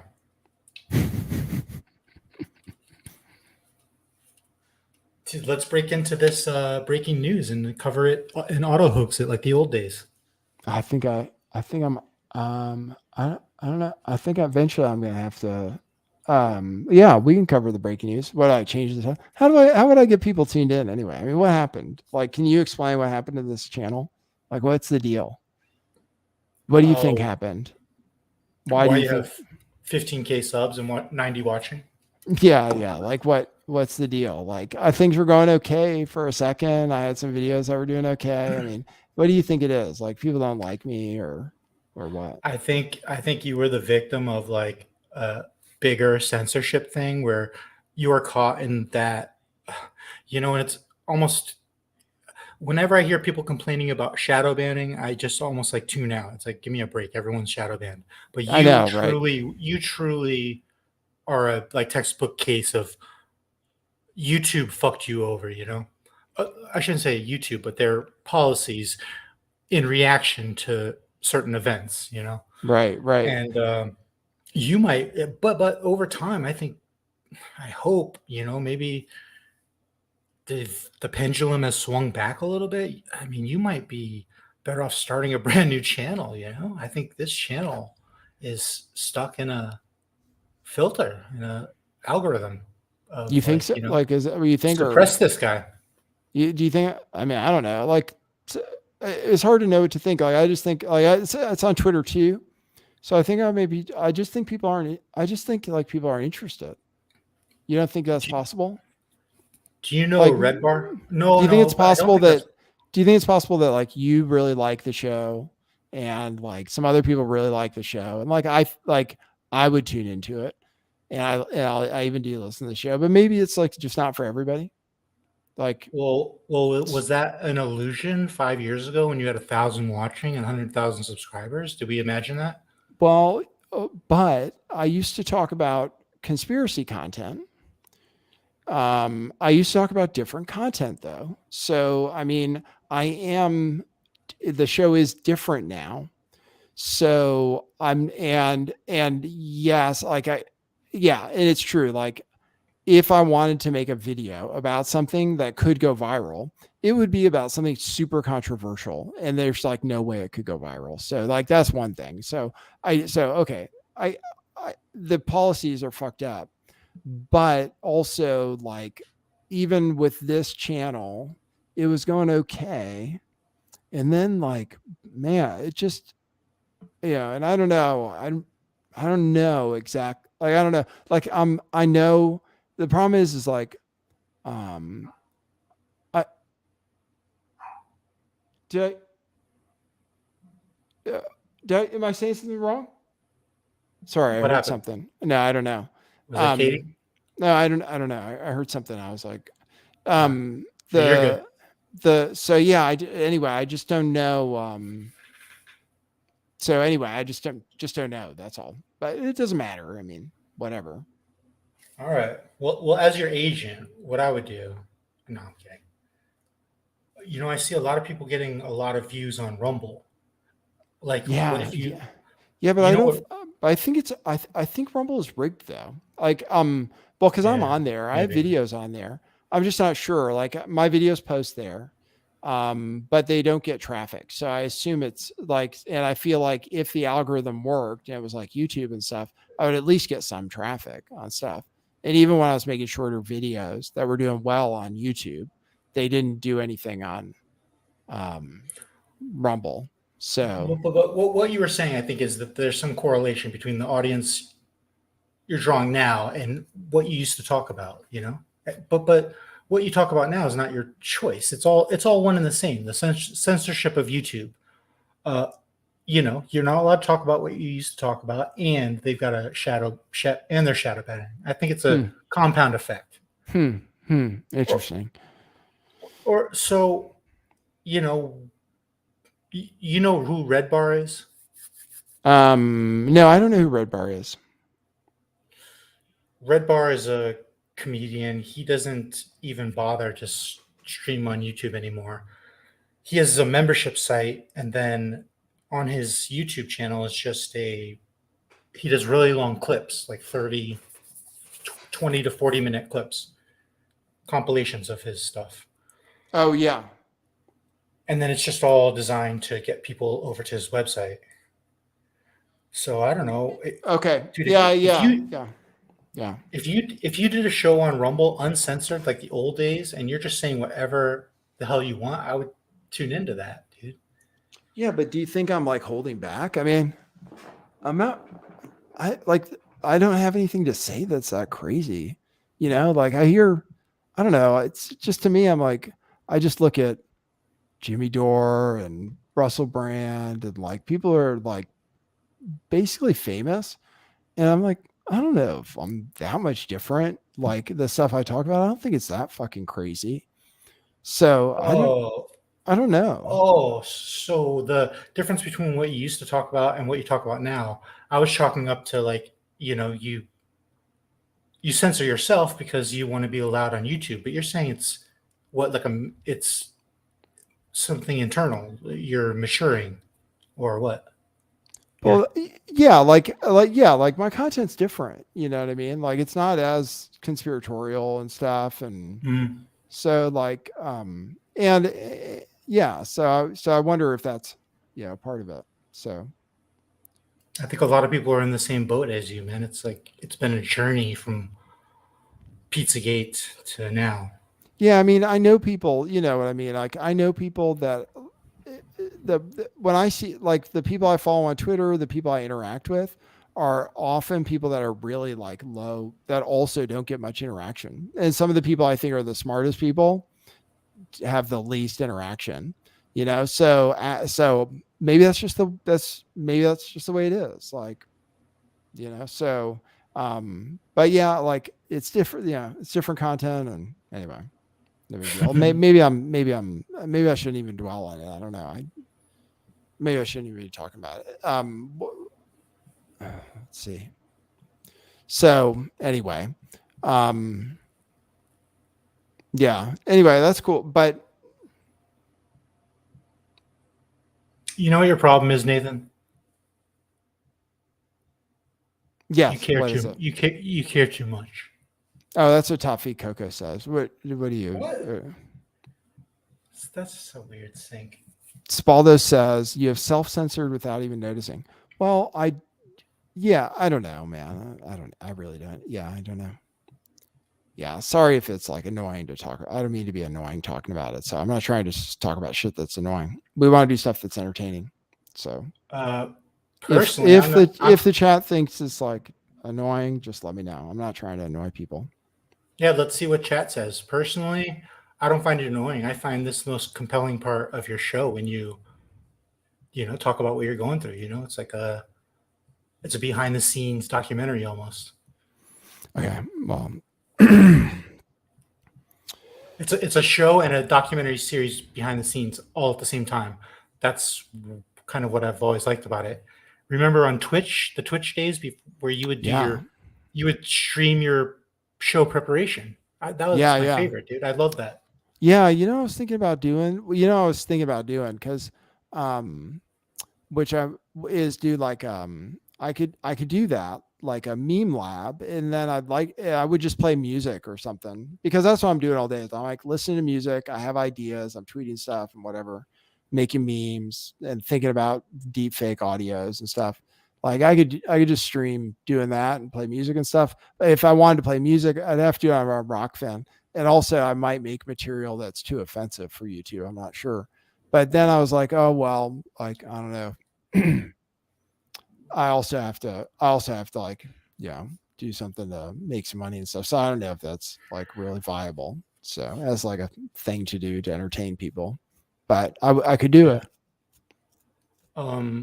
Brother Zygos in chat is his attention span is waning from the Adderall shortage. Okay. So All right. his Yeah. yeah. Sorry. Don't mean to bore people. Yeah, that's for sure. No, Sorry. yeah, but that's just one, troublemaker. Okay, well. Parody Bear wants to be allowed into the call with us. I think that's a great idea. Okay. Cool. Is Parody Bear cool? Yeah, I can. Who would like what? Do you have their contact information? Oh no, I thought because he's in chat saying he wants to come on the line. He has some advice. He's helped channels like Shane Dawson. Oh my God. He wants to call in. He wants to call him with advice. No, I don't even want advice. Like literally, I'm like it's cool. I'm not even trying. Like I'm not trying. I'm just trying to have fun. If I get like basically I'll stream. If I can make a few bucks, then I'll drive. Like I'm not like I don't even want to. I don't even like. It's okay. Like I'm just gonna do my show, make some jokes, whatever. If people give me a few super chats, that's it. Like I'm not even. I'm kind of like over trying to be. Trying to grow, make it work thing. or anything. Yeah. I'm just over it. Because as much from like the shadow banning and stuff, but also it's just like, I want to be able to say what I think about. And if that offends people and they don't want to tune in anymore, then I don't want to worry about that anymore. Like that's basically where I'm at. So that's the thing. It's like I like if I think about if I think about streaming and I think about I need to get people tuned in, I need to get people to give me super chats, then like that's it's not good. Like it's no good. So I basically have to think, okay, well I'm not going to worry about that because like it doesn't let me be creatively free. It doesn't let me say what I think, which isn't good for anybody basically. So I have to be like, okay, fuck it. We're just going to have fun and that's it, Yeah. Katie says, let's ask hoaxes. Katie is like so sick of hearing me talk about this. So why don't you talk about it? Sorry. Well, you might not like my answer because I was just going to say I relate to a lot of what you're saying. We're kind of grizzled old veterans at this point. We're like,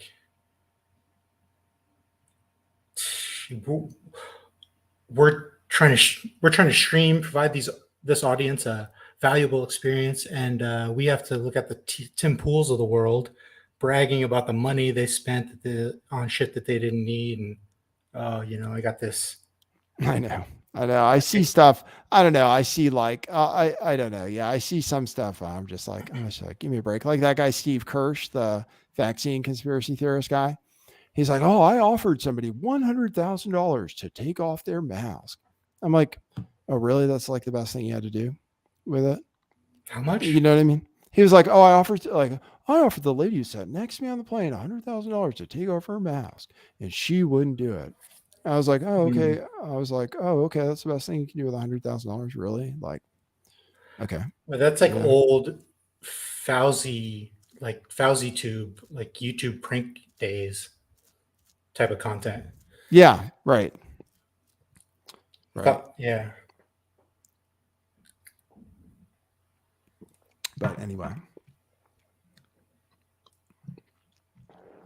So I've ruined the show. See that's the other thing about streaming. This is the other thing is like, then I'm like, oh, okay, well, then you're like, oh, I said something embarrassing. Okay, well, why do I even do this then? You know what I mean? That's the attitude I get into. It's like, okay, I put myself out there, I do all this stuff, and then I'm gonna get criticized for it anyway. It's like, okay, well, fuck it. Like, who needs that? Like, I don't need that. You know what I mean? Like, I don't even, like I got enough problems. Yeah. Well, I see where Katie's coming from though, but I see where you're coming That's cool. from. No, that's cool. Like, you asked me the question, so you know what I mean? No, wait a sec. I should have said that in the other order. I see where you're coming from, and then secondarily, I see where Katie's coming from. On a lesser, because it's always actually a compliment to her and how much she cares about you. I think. I mean, I'm speculating, not to be weird, but I think she's just so. You have on the plus side, you have a wife that cares this much, right, and is invested in this much in what you do. A lot of wives probably could care less. So she cares that much, but also she's been in this world a long time, and she was a fan of yours before you guys dated, right? Before we dated, yes, certainly. So she was already in the LTV sphere, and so this is a large part of her life, and it's going to sound condescending to talk about like, you don't always see the bigger picture, and that's not the way I mean it. It's just, how anyone would be. She's in it with you, So take her criticism, in that context is all I'm saying. She's so ingrained in it with you. Yeah, sure. That, she probably feels embarrassment or vulnerability when you're being vulnerable. She's empathizing with you, and when she's voicing that to you, it's just it's not something you should take personally, maybe, and you should like. Sorry, I'm not trying to tell you what to do. I'm trying to just maybe lend a different perspective as someone from the outside. Yeah, that's cool. Katie means the best, and whether Katie wants the best, and she has the best intentions. Whether it's Katie or anybody else, it's like it's always difficult if you go out and say something you think or whatever, and then people give you a hard time over it. Then it's always difficult, right? So whatever the situation is. So, and then it's just a question of like how your personality is. Like the people with the personality who are able to handle it, I guess, are just different, or maybe a little different. That's all. So, and well, I don't know about you, and maybe you can, I don't know if it's something about our personalities, but I feel like we are the same in that people could give us 1,000 good compliments and we will manage to weed through all the good, because look at all the love you're getting from chat. And we cut through all that and focus on the one thing we could point out to feel upset about. Yeah. It's probably some kind of issue, right? Yeah. And then other people seem to get criticized all the time, and it's like no big deal. Yeah, it's true. Rolls right off their back. Yeah, it's true. But yeah. Well, do you consider yourself stubborn to new ideas? I am. Stubborn about accepting new ideas? Is that what you mean? Mm-hmm. Would you describe yourself as set in your ways? In some respects, right? Well, You're also very open. Yeah, like my autism, or my autistic traits or whatever it is that I like routine, right? So yes, I am kind of set in my ways because I like routine, and like if my routine changes, like I could have an autistic freak out. It's true.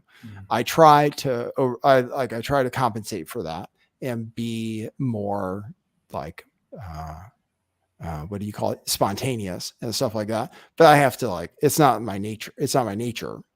Like my nature is just to be kind of like boring and do the same thing every day and stuff. Yeah. Mm. So yeah, in that sense, maybe. But as far as new ideas, I mean, I love to think about things. So new ideas, it depends on what you mean. What about when people like interrupt what you're doing when you're like really deep focused in thought? Well, yeah, like I'll snap at my wife sometimes. Like if I'm in the middle of doing something Mhm. and I get interrupted, like I might snap and like yell, and she might get mad at me. And like, yeah, Wow. oh, I'm really like, I was doing, yeah, I mean, so yeah, that happens to me for sure. Why does that Yeah. happen to you? Yeah, I hate that. I hate that. Yeah. Yeah. Sometimes like if I'm in the middle of like, I don't know, writing a tweet or texting somebody or whatever it is, and it's important or it's important to me, and someone's like, and then I feel like someone is like, yeah, then I just snap. Yeah, I'll just be like, I'll be like, what, like that. Yeah, yeah, exactly. So Yeah, sometimes it's completely irrational. Like I'll be in line at the post office and I'll be daydreaming about something and someone will interrupt me to be like, excuse me, sir, you dropped that. I'm like, give them a dirty look. Like I was doing something. yeah, yeah. Well, I have a lot of trouble when I feel like someone is trying to tell me like what to do or something or how to behave or something. Like I'll fucking, yeah, I can go nuclear, but not on people or anything. I mean, but if I feel like someone's trying to control my behavior in some way, then I can get upset for sure. Like yeah, that's the main thing. Like I feel like if someone's trying to control my behavior, I get upset. I'm Mm. like if my behavior is just like what I do and it's not offensive, then if someone wants to change it, I'm like, yeah, I'm really mad about it typically. What about like personal space? If you're in line at Starbucks, like how far behind the person in front of you do you stand? And do you get a little annoyed if the person behind you is a little too close? No, You don't care about that. I don't worry about stuff like that too much. Personal space Alright. stuff, no, I'm pretty chill. I'm Okay. pretty chill. Why do you have issues with that? Yeah, I don't like that. Yeah, Don't get too close to me. yeah, yeah. Yeah. So yeah, so those are some of my, yeah, so that's a thing. But no, typically like I feel like I'm pretty chill, like I can get along with people, but once in a while, like, I can get irritated and snap and stuff, but I haven't been too bad. And then I am like genuinely, I'm kind of like bipolar. So like I have, the whatever issues come along with that too. So And you don't have to answer this if you don't want to. And maybe we could just wait if Katie ever wants to talk about this for herself. But when you snap at her, how does she take it? Has she come to accept your personality at this point, or is she hardly hurt by ever. it? Yeah, I don't want to. You don't have to answer it again. I don't Okay, want to that's get fine. into it. I don't mean to. Yeah, sorry. Okay. So, what do you got going on tonight? You were checking your time earlier. To see I if just you were want to good make to talk. sure that like if we're having dinner that I'm not like, that's all. I just thought if like I need to eat dinner or something, I'm not streaming. Katie, are we still That's going it. to dinner? She said just stream. She says it's all good. All right. She says go with it. But eventually I do have to eat though. It's already 8:20 something. And like like I said, like if people people are What cool. have you eaten? What have you eaten today? I had okay, so in the morning I have this is my routine. So in the morning I have like a smoothie, which I Mhm. make with like banana, strawberries, acai, like an acai brick, and then like peanuts and dates and cacao nibs and then oat milk. And so and that's it. And I have that, and then I go drive. And then typically what I'll do on a normal day is I'll have egg, just like fried eggs on toast, which is cool. It's like I was thinking to myself, like, it's got to be about as cheap as lunch could possibly be, is like eggs on toast. Like it's pretty efficient, So yeah, that's what I have almost every day. And then we order delivery food thing. We ordered this food thing, and I typically make it, but the food thing, which is like whatever the meal is for the day, or pasta or something, or we go out. Today, though, I met Katie, and she got off work early, so we met for lunch, and I had a hamburger. I had a hamburger and a beer. Nice. Where are you guys going tonight? Or what are you having tonight? What are you talking about? Like, this is it. Like, we already went. This is it tonight. We're not doing anything. It's already late. It's like almost bedtime. Oh, We got to eat and stuff. oh, when you said eat, I thought you meant go out, but you're saying you might have to end the stream so that you can eat a home cooked meal. Yeah. Right. Okay. Exactly. All right. Well, then I'll let you get to it. It's good talk, Nathan. It's all good. I mean, if you had anything else. Let's see. Well, this is obviously a bigger discussion. No, Right? okay. Would you agree? What I have no idea. We're just, but I don't know which one. Well, I'm just looking at chat, and they're like into all this, and they're intrigued. It feels like it should be, I don't know, a bigger discussion. It feels like we've just tapped into a lot of things we could end up talking about. Well, it might sound weird. Okay, do you know what Formula One racing is? Yeah. I know Formula One because when I used to sell Italian cars, so I followed it. I followed it I followed every race when I was selling cars. There you go. That was part So of your job. and I really like to know that shit. I really like the Netflix series for that reason, kind of. But yeah, Formula One, I mean, is awesome. Like, it's it's catching on in America, all because of this. I was thinking about maybe trying to go to the one in Vegas. I don't know. There's gonna be like 3 or 4 races in the United States this year, so that's kind of cool. Exactly. Yeah. Exactly. How much more interesting did it become once you saw that Netflix series about behind the scenes? I already really enjoyed the sport. Yeah. But it's even better. It is even better. Hold on one sec. Yeah.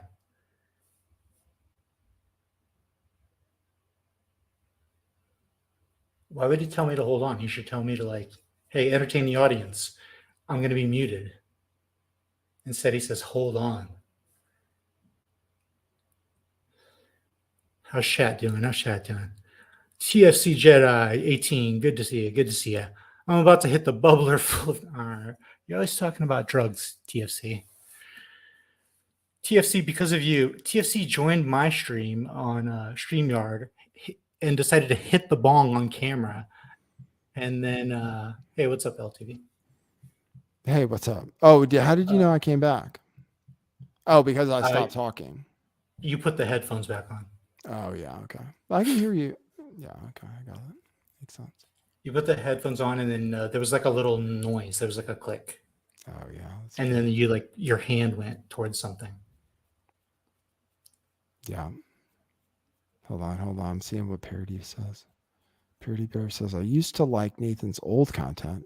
Hoax knows how to make stuff funny. Nathan should let Hoax make a new channel with just old stuff. Yeah, that's typical.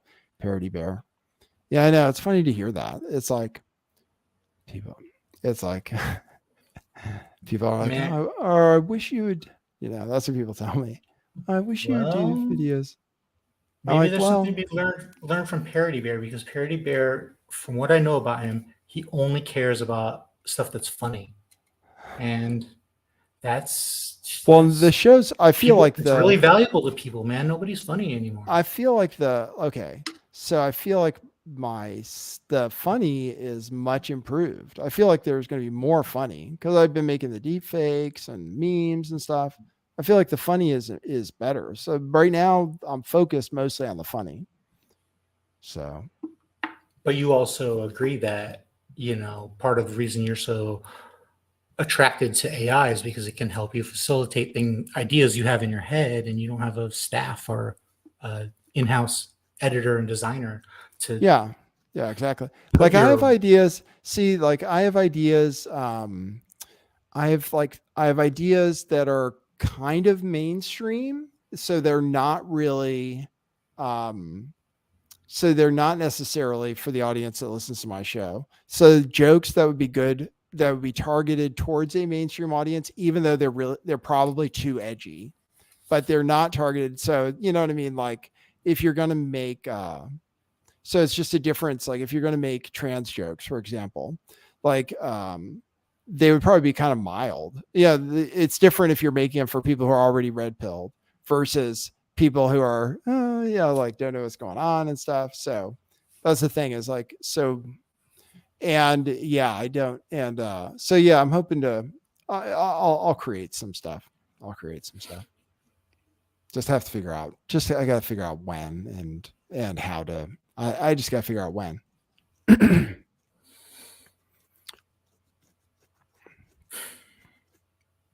It's weird times we're living in. Oh man, I just can't take anything like too seriously. I just started to think like, I don't know, like I just started thinking it's like, oh, it's just like everything's just so fucking ridiculous, you know. Like people just genuinely like that's what I just think is like, okay, I don't have faith in I can't have faith in people. Like people are ridiculous. They're gonna make ridiculous decisions. They have ridiculous ideas. I can't change them. There's nothing I can do. Like there's nothing I can say, you know? So that's that's like where I'm at. I'm like, okay, well, so we'll just talk about stuff. If people think it's funny, that's cool. Like if people don't get it, whatever, that's fine too. You know, I'm just gonna like, but mostly I'll try to make some jokes, try to make some funny memes. I was watching that moment when you saw that Defango's obviously AI generated tweet was getting so much more love than your like genuine human being thing, and like that was a real moment, man. It's like it's fucked up. Like the world is fucked up, man. It's like it is fucked up. Like that's all. Yeah. It's fucked up. Like people don't appreciate the truth. To be honest, like no, like it's not what people want. You know, if that's what people wanted, way different things would be popular than what are popular. You know, like if people really were interested, then like things would be totally different. Like people want narratives. They want to hear things they agree with already. You know, like that's what people want to hear, you know, and the best people, the people who are most successful, like balance it a little bit. Like they'll do the narrative and balance it with something that's like kind of legit and stuff, you know? Like, yeah, like I can't say like, there's nothing, I'm not going to like somebody like Tucker is like successfully like balances it. Like he doesn't say everything he thinks for sure, because it turns out he doesn't like Trump. Right. But that's what they say. So like, and he would never, ever say that. And that's a huge difference between him and me, because I'm like, okay, well, if I'm not going to not say something, but he balances it because he has a good show and he has like, you know, good guests. He gets good information out, even if he doesn't really say exactly what he thinks, you know what I mean? Like he's still balancing it for the show. So, and I can't like, that's great. Like he's successful too, you know?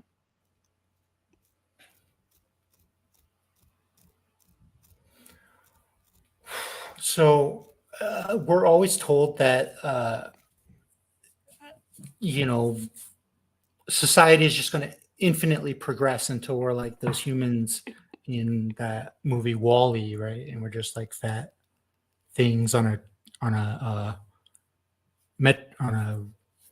metro rail.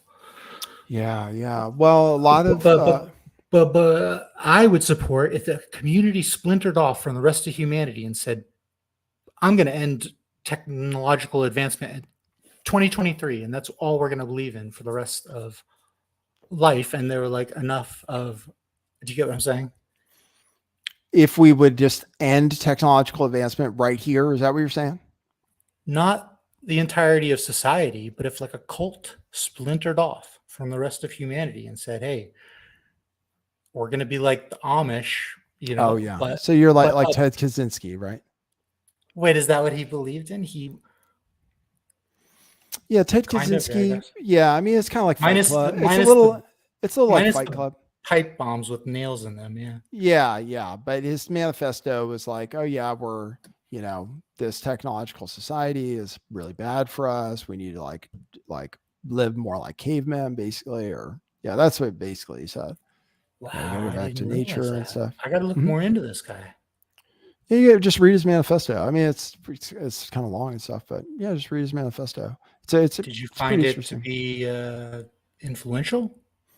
I read it when I was like, it was published in the Washington Post and the New York Times in like 1995 or something. I was like a junior in high school, and I like sat in the lounge and like read the whole thing. Wait, how old were you?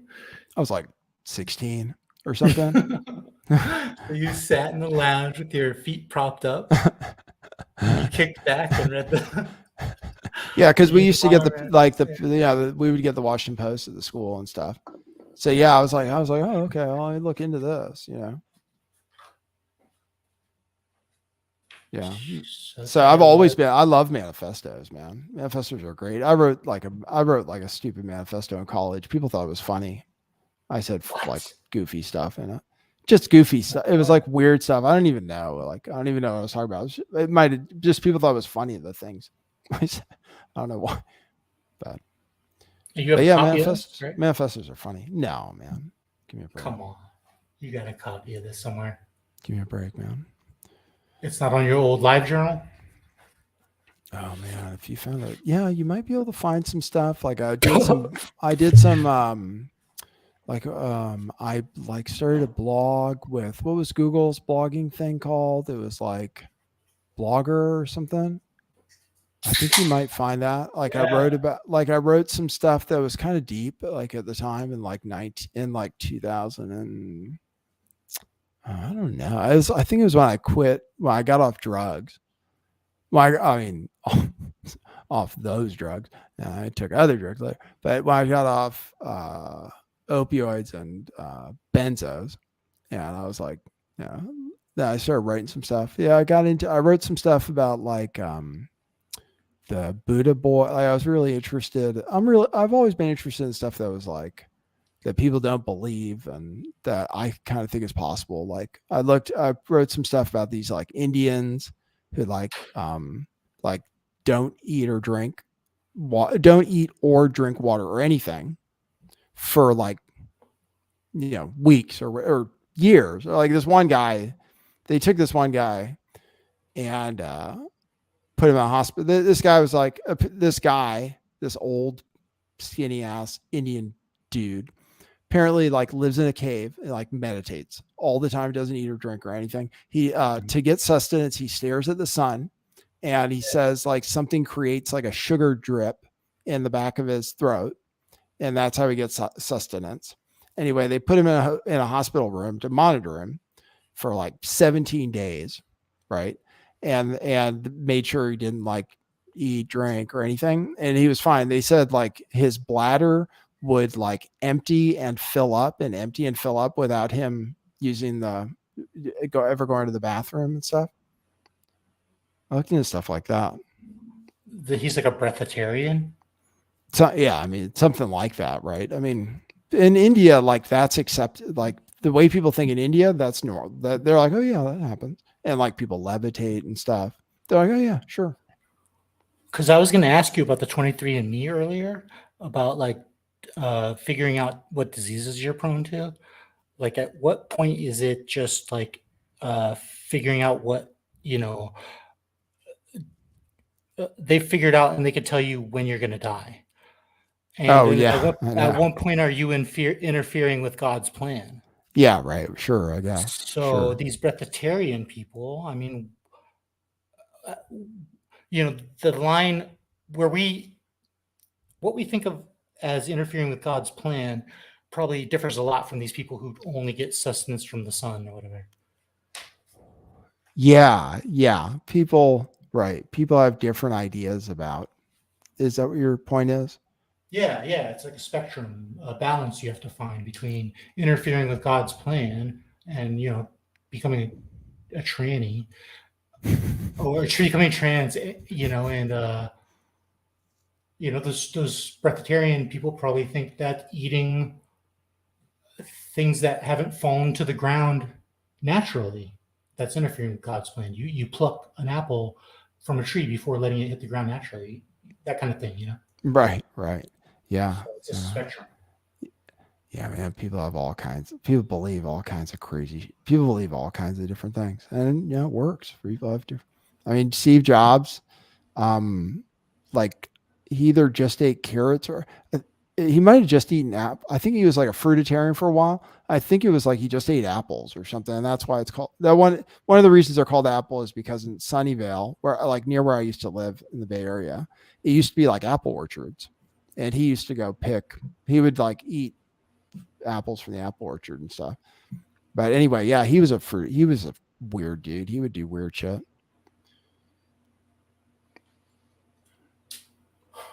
Hey, I just have to give a grift cast break. Thank you for everybody's support of the show so far, but I have to inform you that it's been a while since anybody dropped any coffees, and we have been giving you entertainment that, well, I can say this for sure. Literally, you're not going to hear anything like it anywhere else, for sure. You think that's like a fact? I'd say probably like this is one of a kind entertainment. Now that's not necessarily a good thing, but at least it's like you can always tell people, oh yeah, there's nothing like the Lift the Veil experience. For better or worse. And then people are like, oh, well, maybe there's a reason it's the only one like that. Yeah, it's true. Anyway, I do think I have to, it's like 8:40. I probably have to like, I do maybe, it's been 3.5 hours and stuff, unless, I don't know. And also like, I think like there's some people on Rockfin. There's 18 people tuned in. There's a few people on YouTube and stuff, but I don't know. I'm having a good time though. We're having a, I'm happy to have a chat. It's been a minute, and yeah, it's just time flies when we're chatting. I did want to before we ended, I did want to tie up the Formula One thing because I brought it up, and then you mentioned how you saw the series on Netflix. Yeah. Mm-hmm. And it turns out that Formula One after that Netflix series was exponentially more popular. Yes. They had record ratings and record viewership after that Netflix series. So nobody really gave too much of a shit about the you're in the minority in the fact that you watched it beforehand, and because you were you were in sales, and it probably helped to know that kind of stuff. Dude, hold on. I'll tell you a story actually. Okay. So, so I worked. Don't let me forget to finish that story. Though. Okay. Go ahead. And then I'll tell you what happened. It was like a serious thing happened to me because I didn't know something about Formula One very early in my sales career. I'll tell you about it. Sorry to interrupt. Go ahead. No worries. My only point is that sometimes the behind the scenes is more intriguing. That draws people in, and then they start watching the regular show. So if you started streaming your show prep again, I think that'd be cool. That's okay. Go ahead. Yeah. I wonder. Here's. I'll just tell you. So I don't know if I don't feel like doing that on YouTube. Like I feel like YouTube is like prime time content kind of. So I don't feel like doing it on YouTube. And if I do it on Rockfin, not that many people tune in. So I just don't know if I need to like make a few bucks and stuff. And I just don't know if I can justify doing it with my time. That's all. No, what you do is you do it on Rumble, and when you're preparing the show, you're calling everyone the N-word and Jay this and Jay that. Yeah, but I don't. And then you're just as dirty as could be, and then you do your stream on YouTube, and it's very polished, and the Rumble stream is very grungy. Your hair's not done. You're like just waking up. And then when you go to YouTube, it's the polished Nathan. It's like, hey, everyone. And we get to see that transformation. Yeah. Right. I think it'd be awesome. Yeah. Yeah. Well, first of all, I don't want to I'm like not even trying to be like racist and offensive in the first place. So I don't even need to be, but yeah, I don't know. Like there is a way I could do a lab stream. It's just that I don't know a way that like financially makes sense. That's all. I'm not trying to like bully people and say, oh yeah, So it'd be cool. Like I could do it, but I don't think I would get enough people tuned in. Like Rumble, even like nobody tunes in on Rumble. I don't think. I mean, I could start streaming there, but I don't think anybody tunes in. Yeah, you'd have to build it up somehow. Yeah, but Tuffy Coco says, "Why is Nathan?" This makes me. This makes me. Yeah, I'm just sorry. I'm just anxiously talking about things. Tuffy Coco. Normally, we don't get into such minutia, and nitty gritty, and personal details. So, man, anyway. Toffee Coco, he lives to get this reaction out of you. That's what you have to understand and internalize. And then only then can you be freed from his grasp. Someone called More Hoax bought a coffee. Says More Hoax! Exclamation point. Was that you? Was that your? Did you set up an account for that? Maybe. Oh, man. So hard. But you have flattering. No, I didn't. That's no. Whoever sent that, I appreciate. It's probably a fellow Gamma. Yeah. Yeah, I hear you. All right. So here's the deal. Okay. All right. So we'll go till 9. We'll do another 15. We'll do another 15 minutes. We are going to look for let's see. We're at 15 minutes. That means we should get at least 30 coffees. I don't know. So if anybody wants to drop a coffee, you have a chance, but you can do that anytime actually. And whatever. So okay, yeah. So that's cool. We actually got some people tuned in, so that's good. We're not totally losing people. Yeah, Will says I was hella racist in the old Twitch days. I've never been racist. He's just making that up.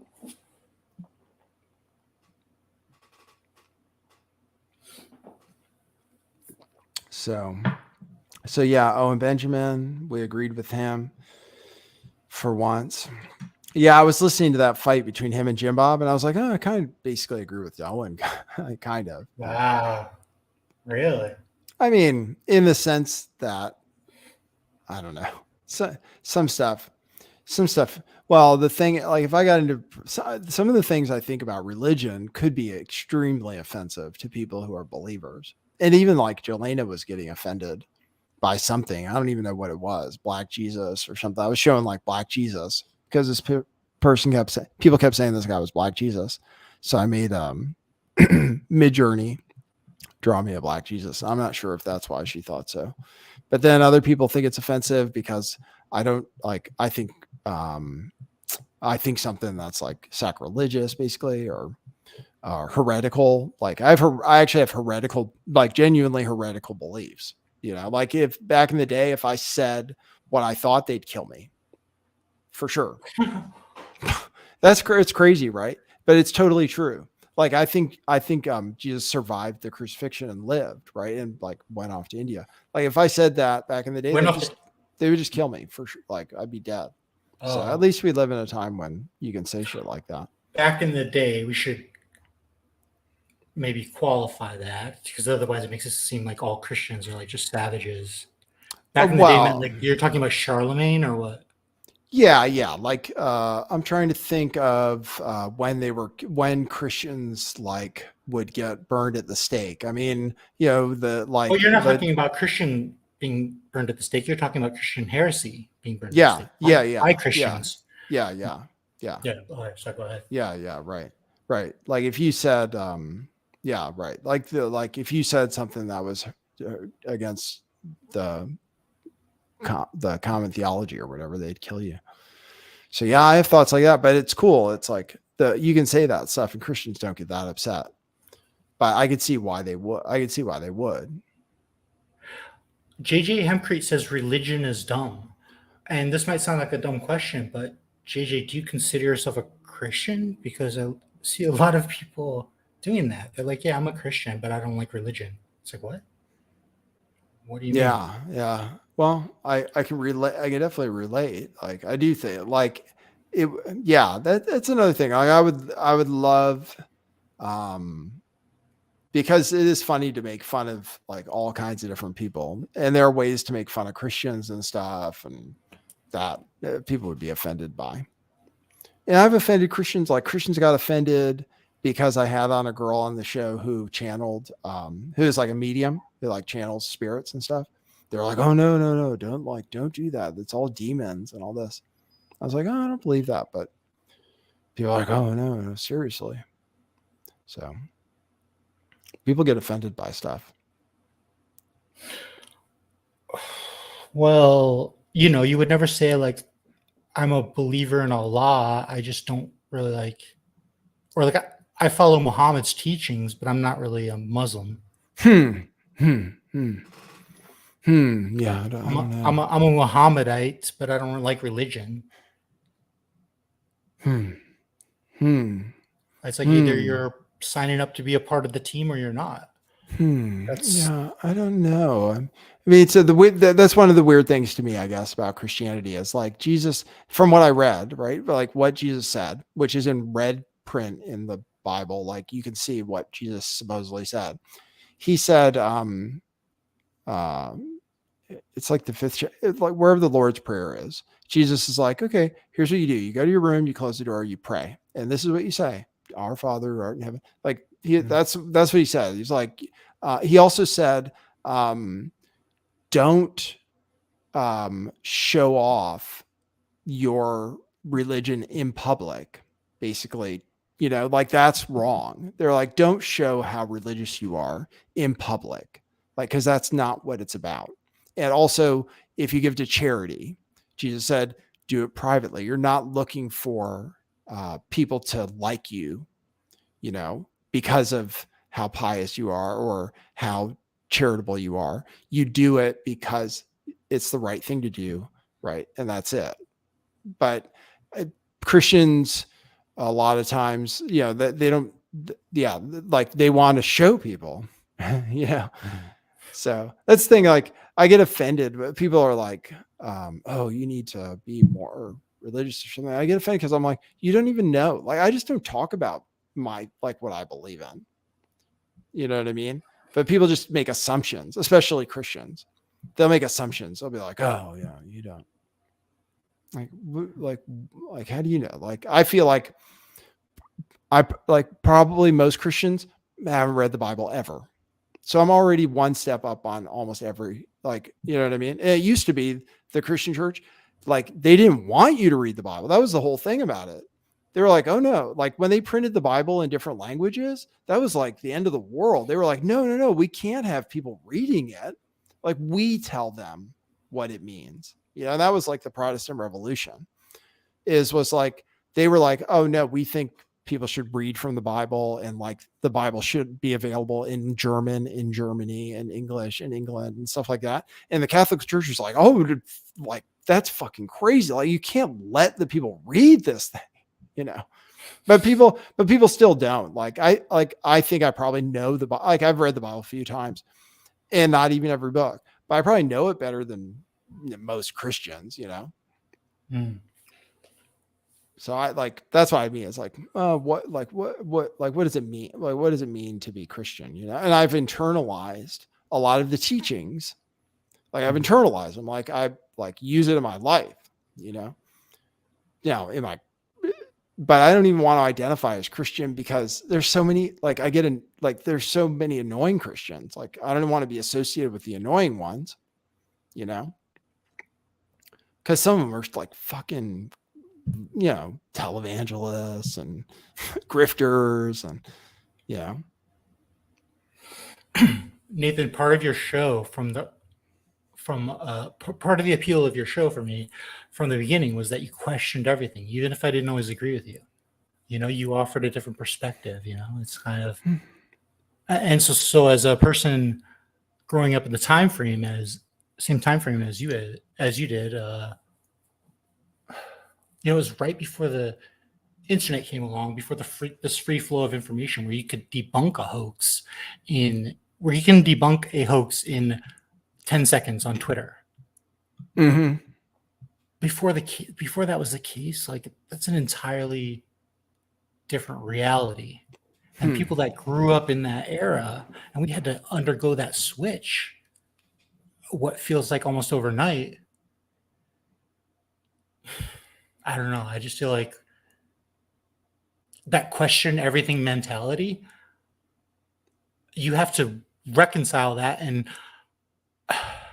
as much as it feels like I've adopted this new perspective since I've become, awakened to 9/11 and all this stuff, like we were indoctrinated under a certain trust Walter Cronkite thing. Maybe not that old, but trust Dan Rather.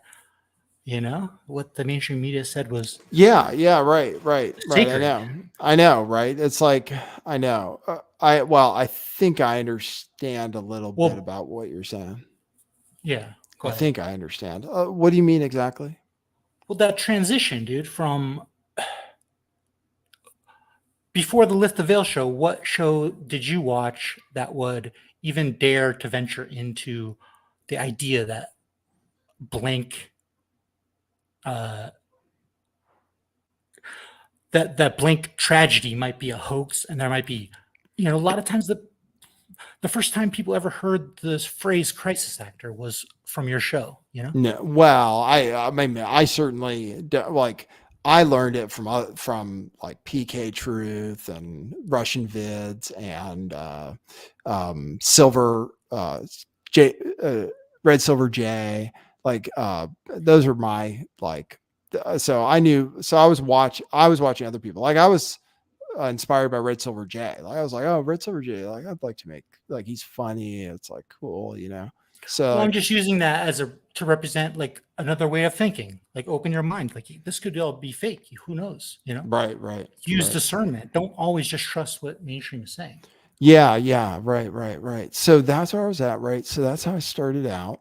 And then I genuinely did think pretty much like I genuinely thought, and I think this happens to a lot of people. I thought like everything was fake, right? And now I don't think that anymore. But I did think that, and but I still think some of it really, really, really was. But I don't know about. I definitely don't know about as much, So yeah, that's why I say the content that made me popular. But then the moon landing stuff, the moon landing is totally fake, and that's some of my most popular content. So I stand behind that 100%. But some of the other stuff, and then like I'm not a full flat earther, and I'm not like, but yeah, now it's like now everybody's a conspiracy theorist. You know what I mean? Like, I'm looking around. Like there was this the John Fetterman thing, where everybody's like, oh look at these pictures. They're like, it's not the same guy. They replaced him. I was like, it's like Ian Miles Chong is tweeting it. I mean, like huge conservative accounts tweeted this. Okay. Defango tweeted it. Like everybody was like, oh yeah, it's not the same guy. Man. Like Cat Turd 2 and all this stuff. And I'm like, man, people give me a hard time because I say Alex Jones is Bill Hicks. It's like, this is like next level, like everybody's a conspiracy theorist. So now I'm like, okay, well, if everybody's a conspiracy theorist, I don't want to like then I feel like then it makes me feel like debunking stuff, and that's what I feel like, oh, like now, honestly, like everybody's a fucking conspiracy. Everything's a conspiracy. Everybody's a conspiracy theorist. It's like, so now I'm like, okay, well, and if you want to make a video about a conspiracy theory, you make a TikTok video. And I don't even like really know how to do that. It seems like it's for younger people. TikTok, YouTube Shorts, whatever. Like if you want to make a video like exposing something, you make it in under a minute, or if it's on TikTok, it can be a little longer. But it seems like that's the way you do it, rather than like actually. I fucking hate YouTube Shorts, man. I know I don't like to click in my YouTube feed on anything less than 30 minutes, let alone 30 seconds, and they just bombard me with it. I know, man. They push it like crazy, though. Somebody was saying the quartering was saying it's killing like longer form content because they just push YouTube Shorts all the time. Do you know anyone who has like a TikTok addiction? Have you ever seen them? TikTok addiction. Have I ever seen? No, I haven't seen that. I know people that actually like use it more than a couple minutes a day, which is already weird to me. But yeah, I've never gotten like I would get hooked on it. I don't even know what. I'm trying to think like what I even want. Like there's nothing. I'm trying to think like what I watch. I sometimes I watch Viva Fry. Sometimes I'll never watch. And now I'm like Russell Brand. He just annoys me because of the titles of his videos. For one thing, I'm like, he'll be like, you won't believe this. Like that'll be the title. You won't believe this. I'm like, oh, thanks. Like that's really descriptive. Russell Brand is just the epitome of just like everything disgusting that you would ever imagine as like a truther who got in. Like, you know, you were on YouTube in 2014 or 2015. You're going through the conspiracy videos at the time, and then yeah, Russell Brand now is Russell Brand is doing videos on the USS Liberty or whatever. Yeah, right. And yeah, exactly. Right. I'm like, oh, this is. I was like, what's, you know, or like I was making this like vaccine stuff, and then I got my channel deleted, and then like Jimmy Dore kind of does the same stuff like maybe a year later, and is like super popular and everything. And it's not the reason he's popular. I mean, like we're different. It's way different, but still, yeah, it is weird when you're like, oh, I kind of like, I wouldn't say pioneered or whatever, but I was talking about this stuff. Now it's like, oh, that's like somehow people have made a way to, but it's difficult for, anyway.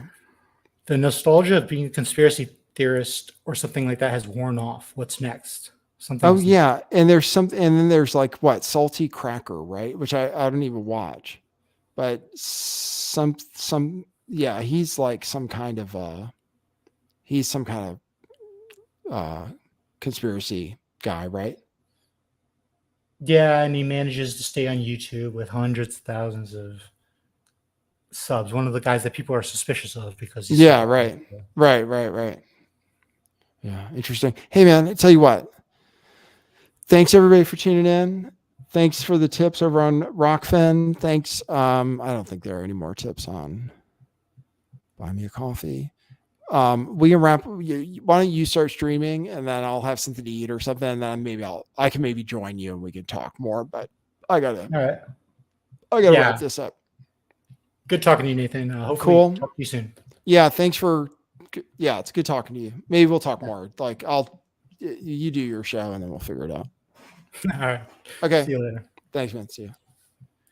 Okay, cool. Thanks everybody for tuning in. Thanks especially people who supported the show. We got some super chats. We got some Buy Me a Coffees. We got some tips on Rockfin. Thanks like the 18 people who are still tuned in on Rockfin. Appreciate you. Thanks for the people still tuned in on YouTube. Oh, wow. We really did. I think I shouted out everybody. Yeah, I did. Yeah. Thanks for the super chats and stuff. Appreciate it. Thank you guys. Appreciate it. And yeah, Hoax Soul. Hoax will his show. I don't know what his channel.